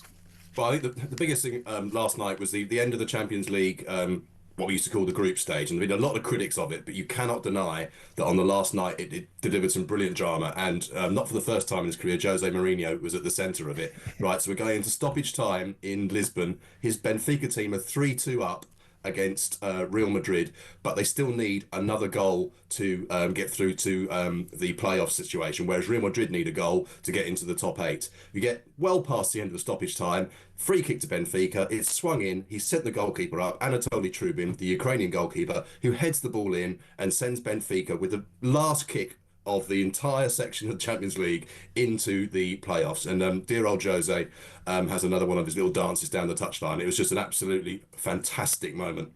Does this tell us that, to a degree, Dan, Jose, the special one, has still got it? Because a lot of people have been saying, you know, he's not the manager he once was. I mean, I think both things can be true. He's not the manager he once was because he's, you know, one of the best we've seen. You know, winning Champions Leagues, winning with two different clubs, winning titles in 4 or 5 different countries. He's not as good as he was, and that's why he's now at Benfica and not at one of the top clubs. But he can still pull a result like this out of the bag, and it was it was a great moment to see it. Very briefly, if you can, Dan, any other big headlines for the English teams? Absolutely. Well, Thomas Frank still under massive pressure at Spurs somehow, but his team go through in the top 8. So that was amazing for them. And also at Liverpool, Mo Salah scores his first goal for Liverpool since November the 1st. Liverpool wins 6-0 and cruise through to the last 8 as well. So 2 managers there, Frank and Slot, who've been under pressure, but that's been relieved a little bit, at least until the weekend, where I'm sure it'll come back again. Yeah, it would be classic Spurs, wouldn't it? Go down and win the Champions League. Listen, Dan, lovely to have you. Catch up very soon. The Sun, of course, brilliant for football stories. The Chelsea correspondent is the excellent Dan King. Here's a voice note from Harvey on our Prime Minister Keir Starmer. Morning, Marky. Morning, Mark. Morning, mate. Morning, Mark. It's Harvey from Hemel Hempstead. So, why is Keir Starmer investigating the British Army and not the unvetted, undocumented, illegal migrants that are coming over on dinghies? It confuses me. It baffles me. This country is doomed, especially if we don't get our army sorted out. Harvey, you're so right about that double standard. My thanks to you and some of your pals that were in the vehicle with you. Thank you for listening to Talk, and thank you for sharing our common sense opinions. Listen, folks, let's get to hospitality.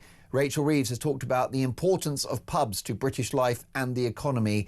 Is that a bit rich coming from a chancellor whose policies have had such an impact on pubs and on restaurants and cafes and much besides? Let's speak to Sacha Lord, former Labour Party donor, former nighttime economy advisor for Greater Manchester. Good morning, Sacha. Good morning, Mark. I'm sure she means well, but actions speak louder than words, don't they? Well, I'm sorry, Mark, but she's told a few pork pies here. So going back to the budget, she stood there at the dispatch box and said that she was going to give business rates reform and relief for small independent restaurants and pubs and hospitality. And then she completely U-turned once she realised that actually pubs were going to increase by 76%, hotels 115%. And she said she wasn't fully in the facts. Well, that is wrong. I'm the chair of the Nighttime Industry Association, and our trade body, UK Hospitality, BBPA, BII, we all gave her the facts, and she thought, well, I'll still go ahead with it anyway. And you saw the public get behind us to try and save the British pub. And it took us in the end having to ban MPs from going to that. I think 150 pubs banned local Labour MPs, and they did a screeching U-turn. But what they've delivered simply isn't enough for hospitality. Yeah. If I tell you that 1 out of 7 people work in pubs, well, what about the other 6 out of 7? Why is she discriminating against those small family-run independent restaurants or the small cafe bars on the high streets? You know, she's completely ignored them. So this is a disaster for hospitality, a complete disaster. And frankly, I'm watching your programme now, to see her stood behind a bar pouring a pint of Guinness, I think it was, is an absolute insult to the industry. Is there a defence to be made on the part of the Chancellor that she loves our pubs and wants to support them, but she inherited a broken economy? Well, he's quite right to say that there was 14 years of a disaster under the Tories, and obviously there was a lot of relief during COVID as well. But my argument is, look, it does have to fall away at some point, but what we really, it can't fall away now because we've got sky-high energy bills, sky-high staffing costs, food inflation at astronomical levels. You know, we need the support now, and we are expecting to lose 6 venues every single day of this year. That's how bad it is.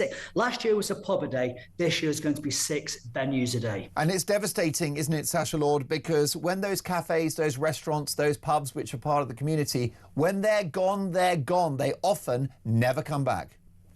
Quite right, Mark. And, you know, a stat that always makes people stand aback is you might have a local independent coffee shop near yourself, near where you live, and you might grab a coffee or a pastry in the morning on the way to work. Yeah. There is a good chance that independent coffee shop paid more corporation tax last year than Starbucks and Caffè Nero put together. I mean, that is how unbalanced the whole system is at the moment. And also drilling down into pubs at the moment. Every summer I have mates phoning me up, say, I'm in Tenerife, how come I've just paid €3 for a pint when actually I'm paying £6 for a pint in Manchester or £7 in London? We're the most taxed sector in the UK. And when you look at the average price of a pint now, when you take about our VAT, our alcohol duty, our utility bills, our staffing costs, for every pint we're only making at 12p. That's how bad it is in the sector at the moment. Sacha, I've only got a couple of seconds. You're in Greater Manchester. Has the halo slipped for Andy Burnham, given he sought to become an MP and rather neglect or walk away from the people of his region? No, the halo's bigger. The halo, the strength in Greater Manchester is we're supporting Andy Burnham. You know, Bloomberg's come out with it this morning. We're outperforming economically every city region twice. Long may it continue. Sacha, great to have you on the show. We'll speak soon. This is Talk Breakfast. Don't go anywhere.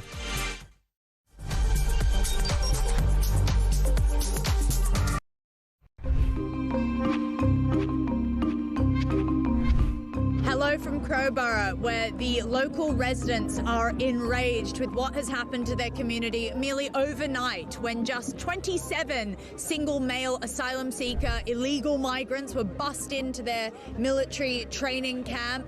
Behind me are local residents, people from all over the country. Shabana Mahmood has said that this is an effective way of getting rid of those expensive, flashy asylum hotels. But unfortunately, these people are still placed within the community.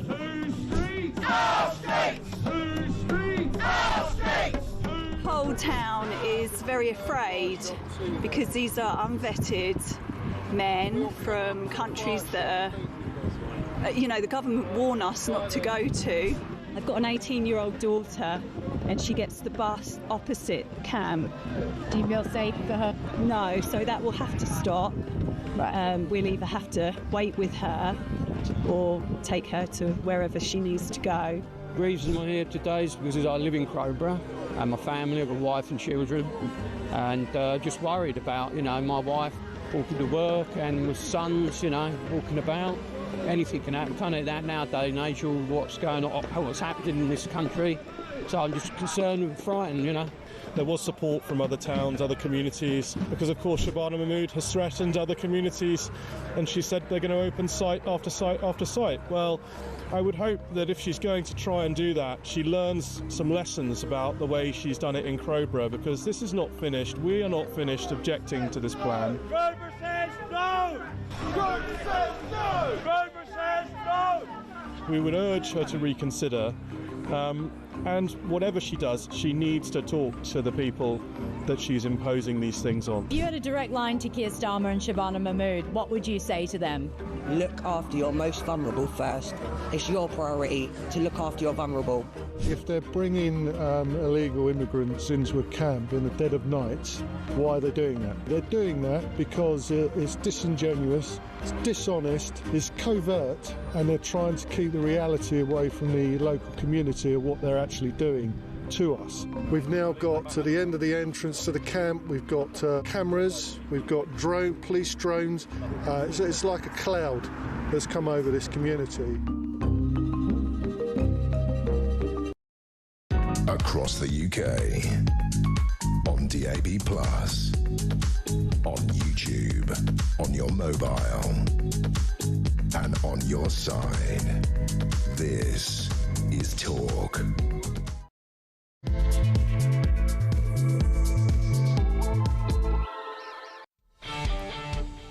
.9:03, top of the morning, Mark Dolan with you for the next hour. I'm in for the brilliant Jeremy Kyle, right through until Monday. It's a 5-day special. Lovely to have your company. Thank you for having me.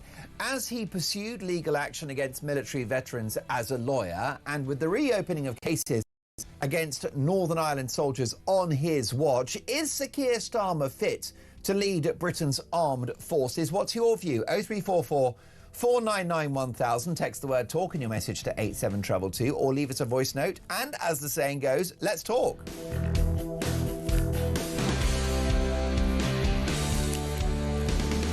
And we'll kick off with a look at today's front pages. Daily Mail, time running out for Tehran. Countdown to conflagration. Donald Trump last night issued a chilling threat to Iran.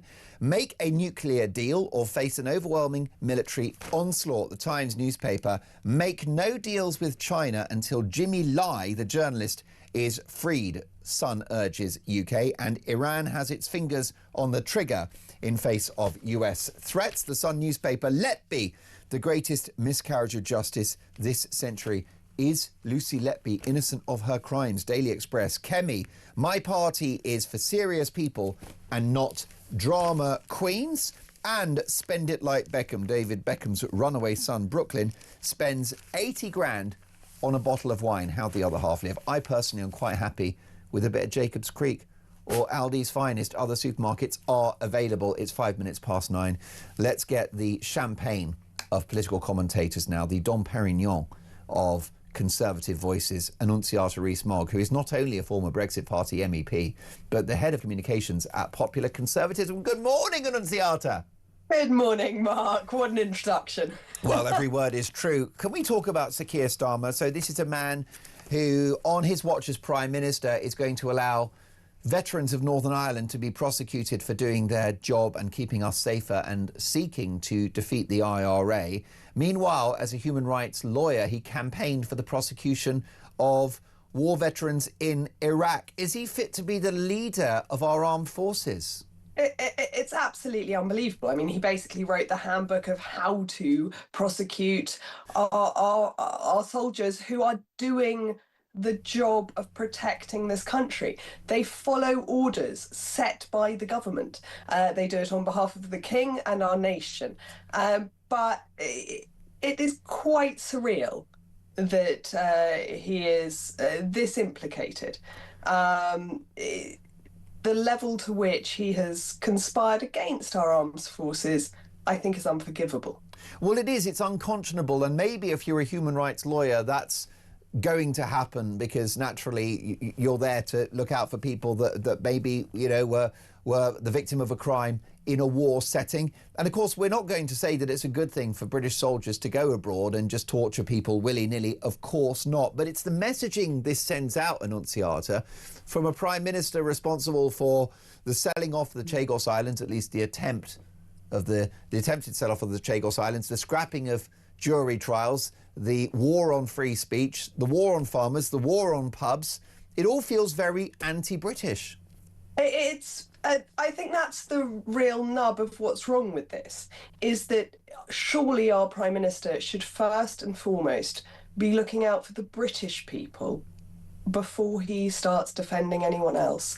And that's not what he's been doing, and that doesn't seem to be what he's doing now. No, I mean, is there any conceivable justification for allowing Northern Ireland veterans to be prosecuted? Is there a case to be made? Now, I think not. We've given immunity to IRA people. Yeah. And our soldiers should be even more protected than the terrorists who tried to kill all of us. That we have bombs in this country and we have forgiven and forgotten about those crimes. Even if there were crimes, I think we should forgive and forget what our soldiers did. It's the past, but much more importantly, they were following orders, and the orders were set by our government. If anyone is to blame, it's the government. It's not the individual soldiers. You've got veterans being prosecuted. You know, they're old people now, in their 60s, 70s and 80s. Some have considered taking their own lives. It's been years and years of hell for many who have since been cleared and some compensated, Annunziata. This isn't going to do much for military recruitment, is it? I think our military are finding time and time again that there is no respect given to them by this government. This was done and dusted, and it's been reopened, and the pain has come back. The Labour government has decided to pursue this, and that is unforgivable. They were our soldiers protecting us. I was living under police guard as a child because of what the IRA were doing in this country. My father was on a death list. That I find it very, very hard to think it's okay to forgive all of those terrorists, but yet we're attacking our own soldiers who were protecting us. Of course, it's not betraying a confidence to say that your father was the legendary journalist and former editor, I think, of the Times newspaper, William Rees-Mogg. Why was he a target of the IRA? He was on a committee that Maggie, Tom King, various other people were on, and they decided that made him a target, despite the fact he was Catholic. It was nothing to do with religion. It was to do with the fact he was a Brit. And anyone who was British and looked out for our country was apparently a legitimate target, according to the IRA. We have forgiven those people. They will not face prosecution. Lots of them have been given compensation for what happened. Why are our soldiers treated worse than actual terrorists? Well, that's right, and it's worth remembering that the IRA targeted civilians in their decades of attacks on this country, including an effort in 1984 to murder the entirety of the British government at the Grand Hotel in Brighton. This was the enemy that our brave soldiers were facing. Absolutely. And it's why we've got, Downing Street is closed off. That's not because of current terrorist threats. That's all started because London was such a hotspot for terrorist attacks by the IRA. We started living under a police state because the threat was so real. I can remember as a child living in London, bombs going off. You could hear them. That it was a very present, very real threat, and British people died on British soil. The pub bombings, it was a horrific time. But as I say, we have forgiven. We have written off any prosecutions. We have given compensation to the people who targeted us.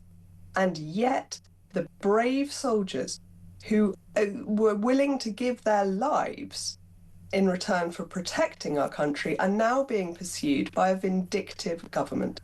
Well, the messaging of this is truly appalling. And at 12 minutes past 9 on a Thursday morning, Annunciata, I've got some other news, and it's, I think, the 15th government U-turn so far by my calculations. Sir Keir Starmer has vetoed plans for a new attempt to reform the welfare system as Number 10 seeks to avoid another confrontation with Labour MPs. The Department for Work and Pensions has been told it will not be given time in Parliament to introduce any changes to the benefit system until next year at the earliest, which the Times newspaper claims means that actually any serious reforms to welfare are unlikely before the next election. So the Prime Minister bottles it and Britain continues to live beyond its means.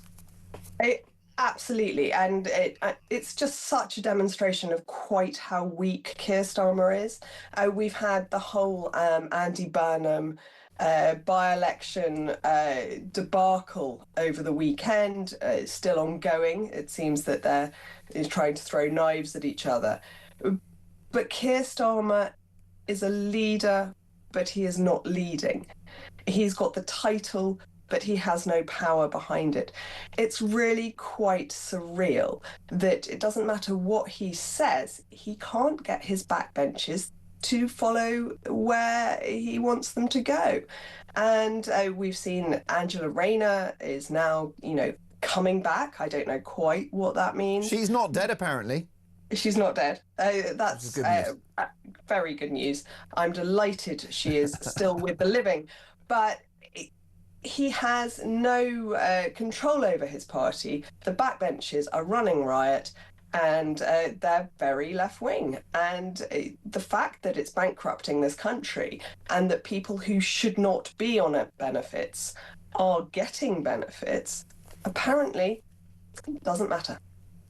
It doesn't indeed. It's worrying times, isn't it? Annunciata, I look forward to our next on-air encounter. Always a fascinating conversation. Annunciata Rees-Mogg is a former Brexit Party MEP and the head of communications at Popular Conservatism. Let's smash out a slightly more light-hearted note on the benefit system. This is from Wayne with a voice note. Good morning, Mark. Up at the crack of dawn, can't breathe, dying of man flu. Might sign on because I'm not anxious. I'm not too tired to get out of bed. Just can't breathe, mate. And I think man flu should be a recognised disability.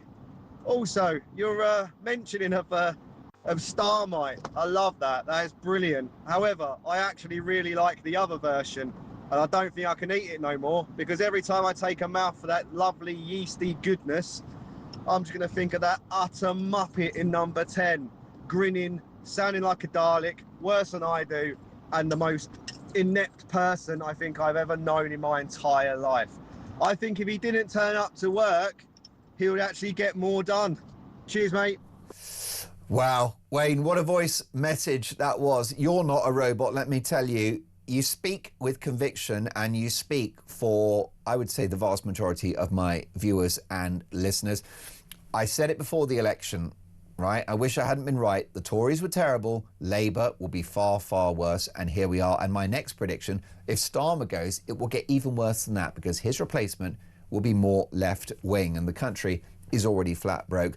Listen, folks, things will get better, but I've got to tell you that between now and the election, they're going to get worse before we get the political, economic and societal revolution that the country absolutely requires. I don't care who does it, Christian. I don't care. I just want someone to stop the boats and to get legal immigration down to sensible levels where people of high value come to the country, speak the language, pay their taxes, contribute and help us grow and love the country. I just want somebody to have sensible energy policy. So, you know, you can have your solar panels and you can have a bit of wave technology and you can have this and that. But we've also got oil and gas that we should be drilling into the ground to get rather than purchasing from Norway. It's not complicated to bring taxes down to a sensible level so that you have national income and growth, which pays for the schools and hospitals. How hard can it be? I get it. You get it. The government do not. Trigger has called Talk Breakfast. Good morning, Trigger. Yeah, good morning. Thank you for taking my call. Oh, my God. He's selling us out. It's unbelievable. To the Chinese, incredible what they're doing. This government should never, ever have been got into power. I have one word to say, Starmageddon. Listen to my word. That's Starmageddon, because we've had Starmite, which is like Marmite. In other words, half of the people hate it, half love it. But Starmageddon, it's hard to disagree with you, Trig.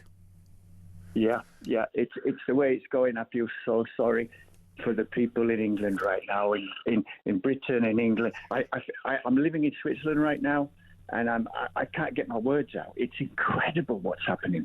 Absolutely incredible. Starmageddon. Remember this word, folks. Starmageddon. There you go. You've coined a phrase. Trigger, what a treat to have you on the show as well. Very interesting, your comments about the Prime Minister. Is the PM fit to lead the armed forces, given that as a lawyer, he fought hard to see Iraqi veterans prosecuted and is now allowing those who served in Northern Ireland to face court trials? You couldn't make it up. It's pretty wild, isn't it? So many problems facing the country. Things are going to get worse before they get better, but get better they will, folks, because my glass is firmly half full. Let me tell you about that. So much more to come. Oh, my goodness. How woke is the new Archbishop of Canterbury? I mean, Church of England, forget about it. We've got the inside story. That's next.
To say that it's not happening in London, which I've heard him when questioned by Susan Hall a number of times.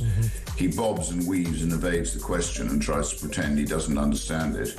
But the truth is, we know it's happening in London, and we've got our 2-week hearing, which is starting on Monday. It'll be behind closed doors, obviously, for sort of safeguarding reasons. And we will be releasing, obviously, the sort of clips of what we think is suitable to be released.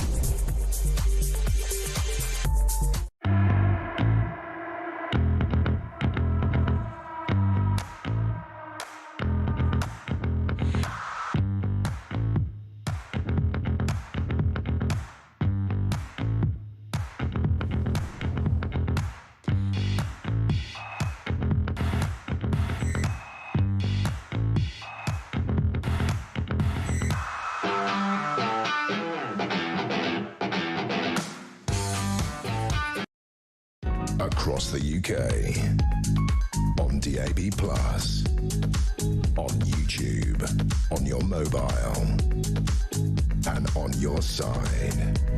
This is Talk.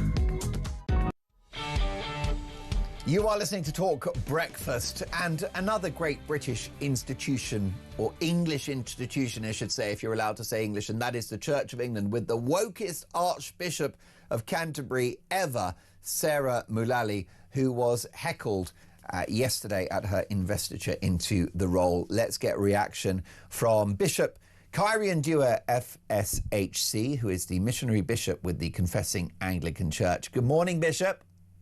Good morning, Mark. Thanks for having me on. Good to be with you. What does it tell us about the culture and philosophy of the modern Church of England that Sarah Mullally has been appointed to the top job? It tells us that the Church of England is reforming a 1990s pop group, rebranding it. Instead of Go West, it's Go Woke. And we have their first hit, She's the Queen of Wokeful Thinking. That's exactly where we're at now with the Church of England. Well, that's very well put. I understand that she's got a pro-choice stance on abortion. She supports LGBTQ plus inclusion for blessings, same-sex relationships, and also she's advocated immigrants, and particularly illegal immigrants, to be christened in order that they might remain in the country. She's one of those folks that thinks you've come across in a dinghy and you suddenly found God. Mark, this is just the final nail in the coffin of the 500-year-old institution of the Church of England. And they would have never allowed any of these measures as long as Queen Elizabeth II was still on the throne. It was a push 30-odd years ago to get female priests. They pushed for female bishops. This is just taking it too far. We have abandoned these two things. Scripture and the Book of Common Prayer no longer play any relevance in the Church of England. They're not the governing force. Woke ideology, liberalism, cultural conformity and social appeasement are #1 on the agenda, and the Church of England has abandoned the faithful. And you look at what Sarah Mullally has said her first mission is now, to tackle misogyny in the Church of England. In other words, every single man that doesn't agree with their woke agenda, that holds true to traditional scripture, traditional doctrine, traditional teaching of the church, holds true to the Book of Common Prayer. Now all of a sudden we're all misogynistic because we actually believe that women can't be priests and bishops. This is just the further expansion of the woke wombat Welby and the agenda that he started, and it will be the absolute demise of the Church of England as it currently stands.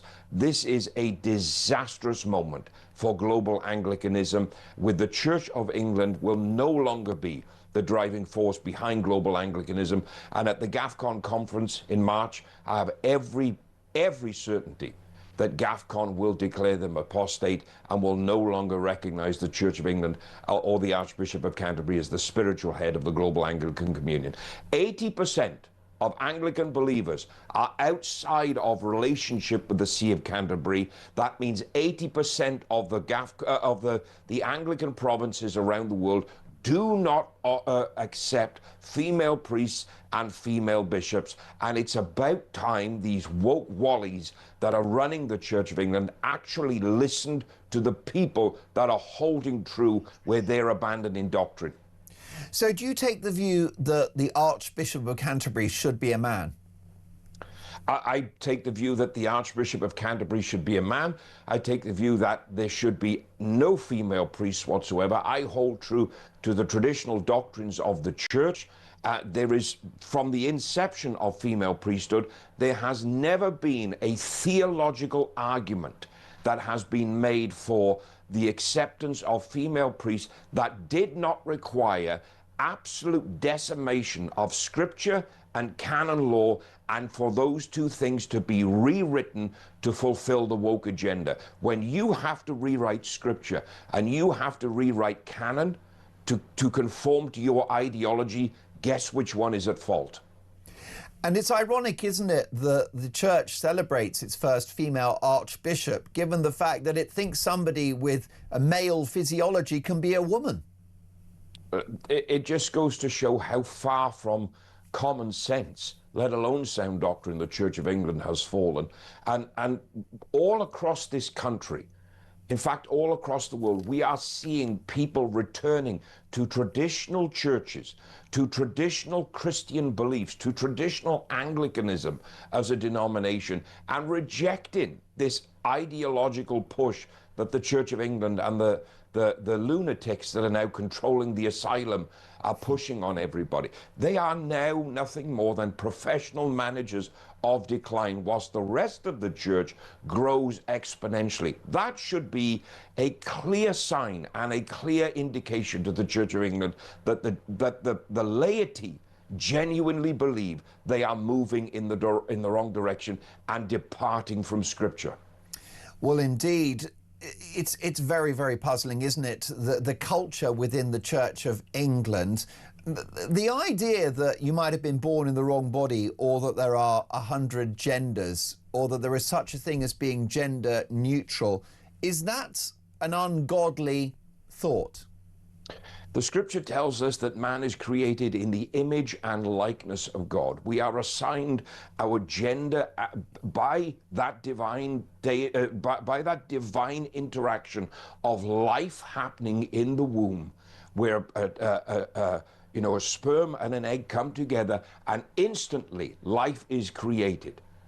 Now, the moment we start playing with that, you start mixing with the equation that God has created. I'll give you a practical example. I can drink H2O because it sustains life. Hydrogen, 2 parts hydrogen, 1 part oxygen. We drink that, it's called water. The moment I take one of those hydrogen atoms away, and I've just got hydrogen peroxide, the same color liquid becomes toxic and deadly to my body. That is what we're doing when mankind attempts to play God in this situation. Well, it's a damning verdict on your part.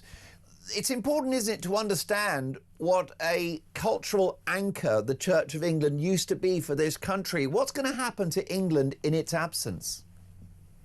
Well, I pray to God that the Church of England isn't absent. I pray to God that somehow, by divine intervention, it returns to sound doctrine and repents of the error that it is in. Because if the Church of England disappears from the United Kingdom, particularly England, not only do we lose that cultural anchor that you spoke of, constitutionally we're in a mess. Because people forget the church and the state are intrinsically linked. We still have bishops sitting in the House of Lords. Our king is the supreme governor of the Church of England. If this falls and falters and disappears, this country loses the very ethos of its Christian identity that is formed and enshrined under law. So we must, as believers around this country, pray to God that common sense and sound doctrine is returned, that the Spirit of God is returned to the Church of England, and that we see a renewal and a revival in the Church of England. That's what men like me are praying for, so that it is saved before this country loses its institutional church and loses the Christian body at the very heart of our political system. Because the danger you've got is that the National Church of England, which is the Church of England, the national broadcaster, the BBC, schools and universities and public institutions are preaching left-wing ideology to the nation. So this is wokery at a truly institutional level within this country. It is, and it really shows how deeply entrenched and how awfully infested the woke liberal ideological standpoint is. They've won, Bishop. They've conquered without a vote being cast. Mark, I completely disagree, and I'll tell you why. Because there are still people in the streets that are fighting to turn this around, and as long as there is hope, there is the opportunity for this whole thing to return back to God. The Bible says, where there's no hope, the people perish. And I have been out on the streets where the woke bishops and the leaders of the Church of England refuse to go. And I can tell you this, all across this land, there is hope. Bishop, before I let you go, could I be impertinent? Could I ask you to give my many viewers and listeners a blessing this morning, because lots of my viewers and listeners are concerned about the direction of the country, the state of the world. They're worried, they're sad, they're looking for hope. Do you think you could give us a blessing that may give us something to cling on to? I would be deeply honored, Mark, and thank you. My brothers, my sisters, I pray that the peace of God, which surpasses all understanding, keep your hearts and mind in the knowledge of God and of his Son, Jesus Christ, and in the power of the Holy Spirit. And may the blessing of Almighty God, the Father, the Son, and the Holy Spirit be with you and remain with you and those whom you love always. Amen. Follow that. Bishop, thank you so much for your blessing and for your time. Bishop Kyrie Ndua, FSHC, the missionary bishop with the Confessing Anglican Church. And by the way, I would be so happy to platform a rabbi as well, and any cleric from any religion, because a positive spiritual message is something that this country absolutely requires. Even the Quakers could get a shout. They're quite nice, aren't they? That they call themselves the Friends. Okay, brilliant stuff. But I think that what the bishop said is so right, that the Church of England has been and used to be a cultural and spiritual anchor for the country, and now they're just a bunch of anchors, aren't they? It is 9:32, Family Show. Behave yourselves. Mark, we've all had a drink. Can you please stay focused? So much more to come. Next up, the King has spoken for the first time about his death and his hopes for the legacy of his life. We've got the inside story. That's next.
Across the UK, on DAB+, on YouTube, on your mobile, and on your side.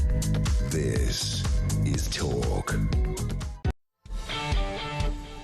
You're listening to Talk Breakfast. Mark Dolan in for the brilliant Jeremy Kyle. I'm with you for 5 days. It's a 5-day stretch, and I'm delighted to have your company. So do stick with me, of course, 6 till 10 a.m. today, tomorrow, right through until Monday morning and inclusive. We've got this amazing, I would argue, cover-up of a Bristol school where the local Jewish Labour MP was refused an appearance there because of concerns about protests. Well, Ofcom have looked at it and said there's no case to answer. The brilliant journalist Jake Wallace-Simons has said that he thinks it is a cover-up. Let's get a voice note from Dave. Morning, Mark. Dave from Manchester. Regarding the Bristol school, I can't help but think that anti-Semitic teachers investigated anti-Semitic teachers and concluded that anti-Semitic teachers were not, in fact, anti-Semitic. It's disgraceful. Loving the show. Keep up the good work. Dave, thank you for that. I can't disagree. Now, the King has said he hopes humanity will realise its part in nature before he, and I quote, shuffles off this mortal coil. It's the first time that the King has explicitly referenced his death, with his big focus on his legacy when he passes. Speaking in Finding Harmony, A King's Vision, an Amazon Prime documentary, the 77-year-old monarch reiterates the desire that his lifelong commitment to the environment will make a difference. At the end of the 90-minute film about his philosophy of harmony and its impact, the monarch said, "It all boils down to the fact that we are actually nature ourselves. We are a part of it, not apart from it. which is really how things are being presented for so long. Let's get reaction now from one of the finest royal biographers in the country, Angela Levin. Good morning, Angela. Good morning. Well, thank you for that. I'm not sure, but well, it's true. It's true. You're a best-selling royal author, of course, a legendary Fleet Street journalist, and every time you go on YouTube, you go viral, Angela, because you're fearless and you speak truth to power, including in relation to the royals. Are you surprised by the very trenchant nature of the King's language regarding the environment and his legacy when he passes? No, not at all. I think this is really much for him. There's hardly any pictures of any of his family. This is about him, and he wants to tell you what he's like. And nature is very important for him. And this is what has kept him when things have been bad. I mean, he says here that he talked to plants. I have to say I do too, so I agree with him. I think it's a very good idea. But when people were awful to him, he said it haunted him ever since.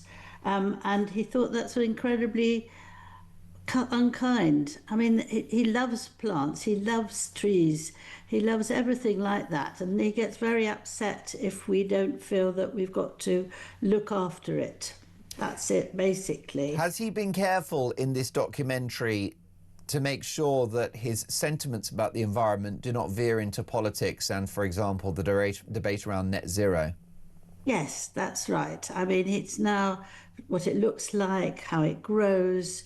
It's very sort of emotional, I think, and very satisfying for him. What's interesting is that it's not in the BBC and it's not being done by ITV because he doesn't like them. They haven't been very nice to him, and so he's moved on and not going to those two companies. Very interesting, I think. And so it's got here what he says, which you said as well, that maybe by the time I shuffle off this mortal coil, there might be a little more awareness of the need to bring things back together. Now that, you could think, what on earth is he saying? But it's a soliloquy of Act 2, Scene 1 of Hamlet by Shakespeare.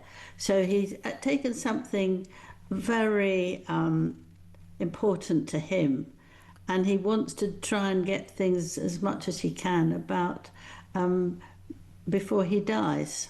Well, this is it, and we're so pleased, aren't we, Angela, to receive the news that he's been able to scale back his cancer treatment, but he's not in remission. He's still battling this awful disease, and therefore we have a monarch that's in a hurry, that feels the hand of history on his shoulder, that wants to make a difference while he's here, a monarch that is mindful of his mortality.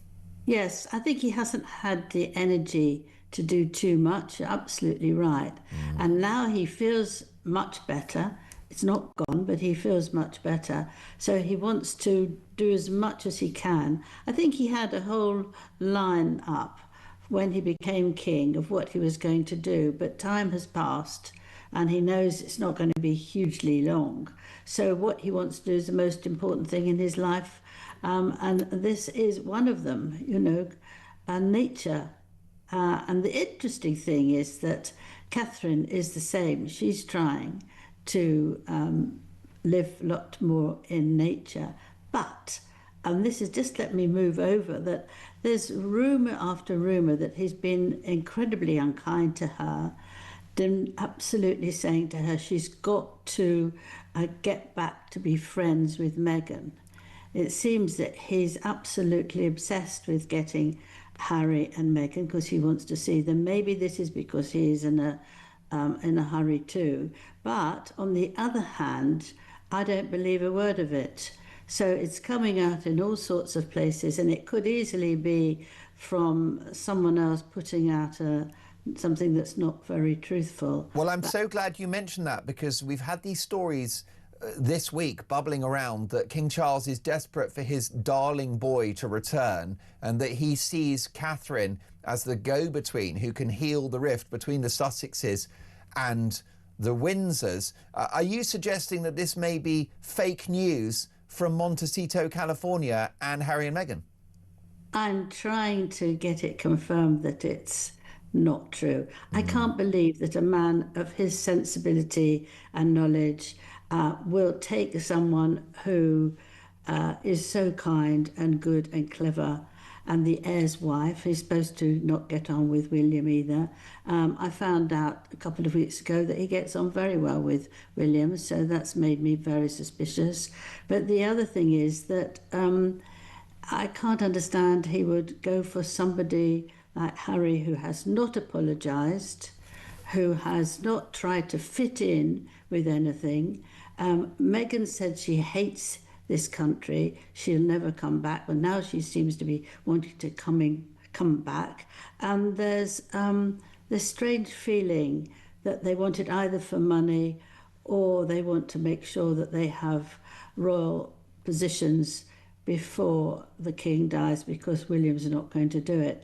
But it has a sort of very, very hot feeling about it, and I don't think that it's really true. So this idea that the king is furious with William about Harry, does that strike you as a sort of a toxic misinformation pumped out by those close to the Sussexes? Because this effort to drive a wedge between William and his father is a bit of an old chestnut that we've seen from the couple in the past.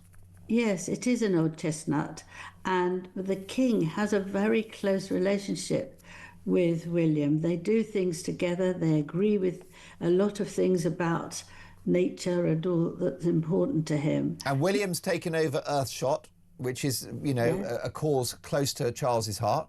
Yeah, absolutely. And I don't think they said, oh, they those two, William and Catherine, didn't go to the showing last night.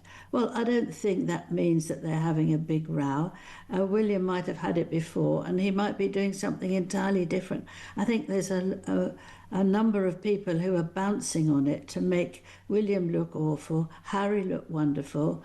Meghan, you've got to understand that she needs a lot of caring. You know, it's just so wrong. It just doesn't work.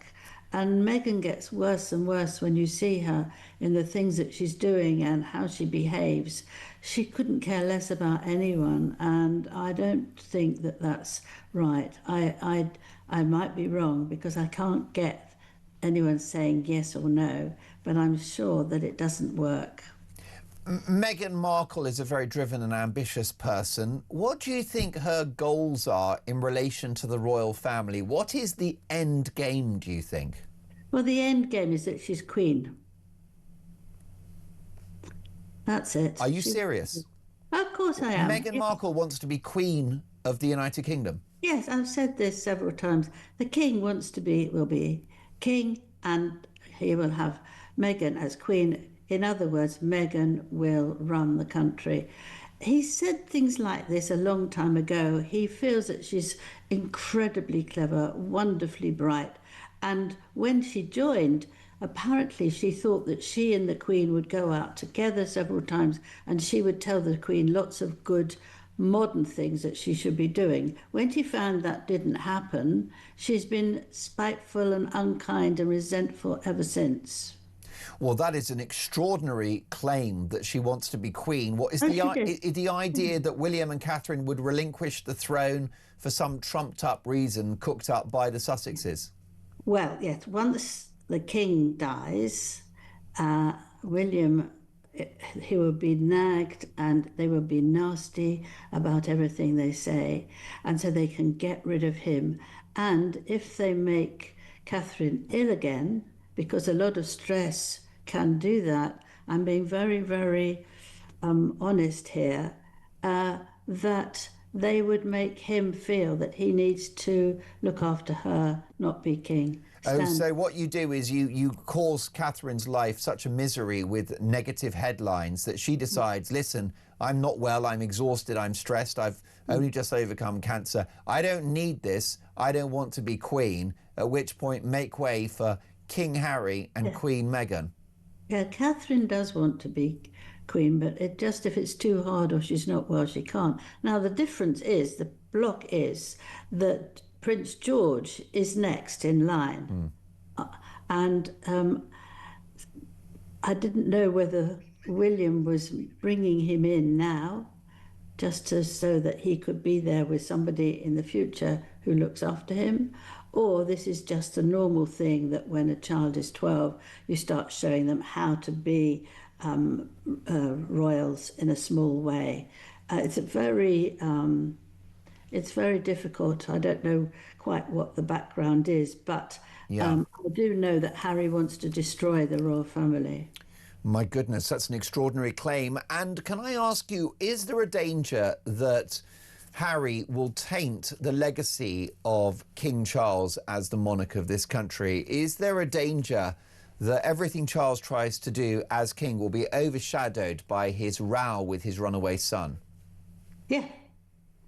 Yes, that's why it doesn't make any sense to me, because I can't see how the king would want someone who would really be very critical of him, be unkind, won't listen. Can you imagine Harry coming in and doing what he's told, given the things that he should be and how? I mean, that's what the Queen said, not half one step in and one step out. What Harry is after is one step in and one step out, because if they get the royals for them, Meghan's got a royal, and a very big royal, and she will get more money. But she might even go off and find a billionaire. Rather, she was very disappointed Harry was only a millionaire. But that's correct what the plan is. Powerful stuff. Angela, thank you so much for your time. Look forward to catching up with you again in the near future. Royal biographer Angela Levin, who says Meghan wants to be queen and that Harry wants to destroy the royal family. Let's get a voice note on the King with an idea, actually, that something positive King Charles could do. Take a listen to Bill. Well, hi, it's Bill from Southampton here. Just made a point of order, actually. I've just looked up online whether the King could, with his powers, dissolve Parliament. Let's face it, he ain't going to move until his term's finished. However, I just read up that he can only do that if it's requested by the Prime Minister. So that makes the King powerless in relation to dissolving Parliament. I just read up it was last dissolved in 1700 and something by King William IV, but he's got no power now, the King, to do that.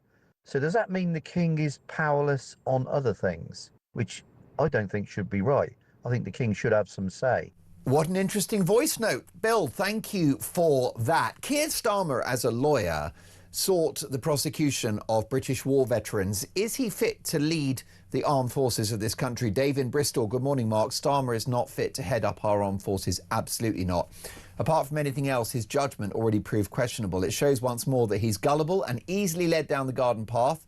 So as well as being unfit to lead our armed forces, his ability to deal with and not be scammed by serious movers and shakers like President Xi, Macron and others is very, very doubtful. I'll get to more of your feedback. What do you think? Is Starmer fit to lead our armed forces? Your calls next.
I understand that the Prime Minister and his team have all got burner phones, but But not that's using... standard practice. Yeah, that's Like, standard that's practice. every time you go to China. Was your phone bugged, do you believe, by the Chinese?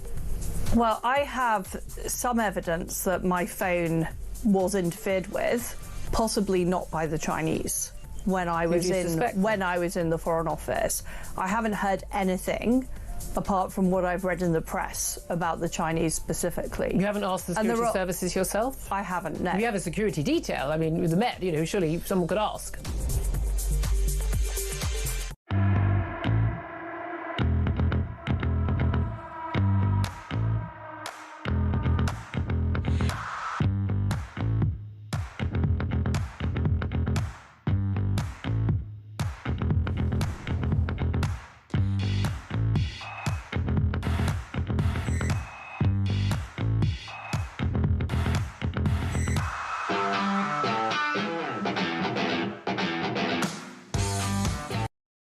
Across the UK, on DAB+,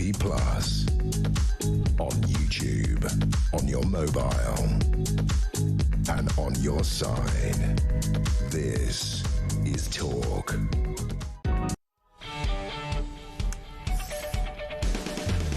My thanks to my brilliant team today. Nahar directing our TV outputs, and the brilliant Damien taking your calls and being an outstanding producer. The boss, Christian Mitchell, and Mark Gale pressing the buttons, lead engineer. I mean, we're travelling business class today.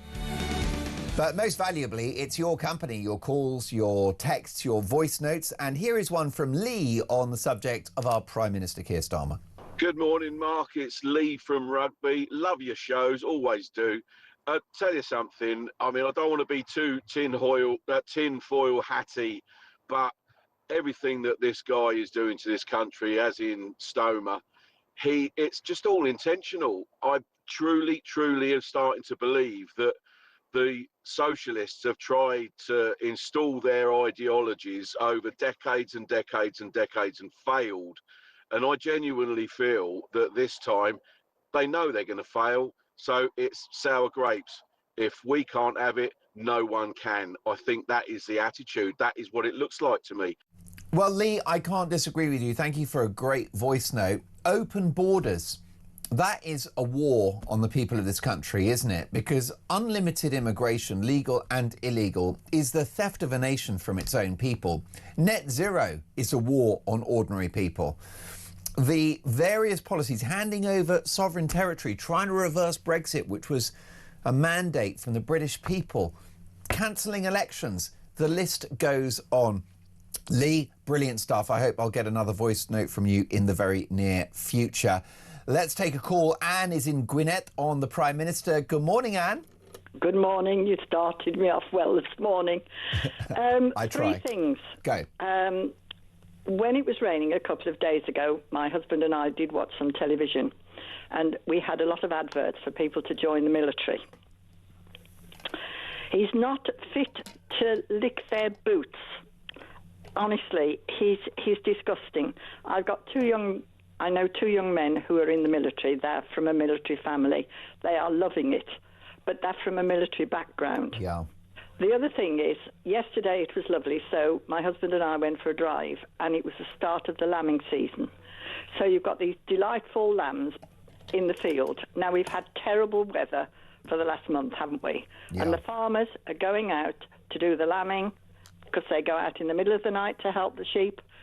They work hard. It's a hard 3 months, the lambing season, as well as the arable farmers who are digging up the vegetables. You never see Starmer with his Wellingtons on a working farm, do you? You see him strutting his stuff on a building site in the front of a factory, not in the factory, in the front, and talking to the forces. And honestly, he is an absolute disgrace. I said a few days ago, he's a traitor to the country, and he is. And I feel sorry for his children, because how they get on at school, I don't know. There's no end to it, is there? Free speech, jury trials, labelling people concerned about mass immigration, far right. Oh, don't start on that. Handing over the Chagos Islands, the pubs, the farmers, pensioners, the list goes on. It's all anti-British. Totally. And I honestly, I read a lot of novels, political novels, and I wonder whether there are a group of people controlling him, because he can't be so sick that he doesn't know what he's doing to the country. Well, that's what Lee said on the voice note. Is this on purpose? Is it by design? The destruction of our culture, the destruction of our economy? One or two people over the few months that they've been in power have said the same. But you don't see him get... I mean, if he went on a working farm, not a big landowner's farm, I'm talking about a working farm, and got up at 2 o'clock in the morning to help the sheep lamb, because he'll want spring lamb at Easter, unless he's a vegetarian. I mean, it's lovely to see the lamb. Unfortunately, I think he is a vegetarian, which would explain why he's so... Well, send him on a farm and see how... Yes, they've got machines, but you still get your Wellington boots wet, and you still get your clothes wet, and you still have to get up at the crack of dawn. I live in a farming area, and you see the young farmers up at the crack of dawn, late at night, working their small farms. But as I say, it's the lambing season now, and believe you me, it's hard work, which is probably why the farmers aren't protesting. Well, Anne, you're so right. I wish we had longer. Please call me again soon. Fantastic input. Carol's in Stevenage. Carol, have you heard the good news? Norfolk Constabulary, in most cases, record the self-identified gender of suspects. So a murder suspect, a rape suspect can go in and say, no, I'm not actually called Steve. I'm a lady called Barbara. What do you make of that? Hiya, Mark. Good morning to you. Basically, my point is, right, does that mean if you identify as a man and you're a woman, you go to a female prison? If you identify as a woman and you're a man, you go to a female prison? Well, this is the point. It doesn't stack up, does it, Carol? Right. Listen, if you're a man, if you identify as a man, get your backside to Belmarsh. I love it. Carol, I want to put you in charge of prisons because you know what a woman is and a man is, and unfortunately those who govern us do not. Carol, I wish we had longer, but you will agree we all must make way for the Queen of Talk, which is the one and only Julia Hartley-Brewer. Good morning. I'd like to point out you've already had a man on, again, a man in a dress telling women what jobs they can do about the Archbishop of Canterbury. It's quite amazing. It's just bizarre, but anyway. But listen, you've talked in the past so wisely about hills to die on. Loved your interview with Liz Truss, and you were right to call her out about lockdowns. That was a hill that you died on. Two biological sex is a hill to die on. Yeah, it's a fact. No, truth. Isn't facts. It? Facts. Facts. This is the facts and truth. They are debate. Facts and free speech. They are the foundation of our civilised society in the West. They are absolutely crucial. If you're not going to adhere to facts, you may as well just give up. Well, this is it. And people talk about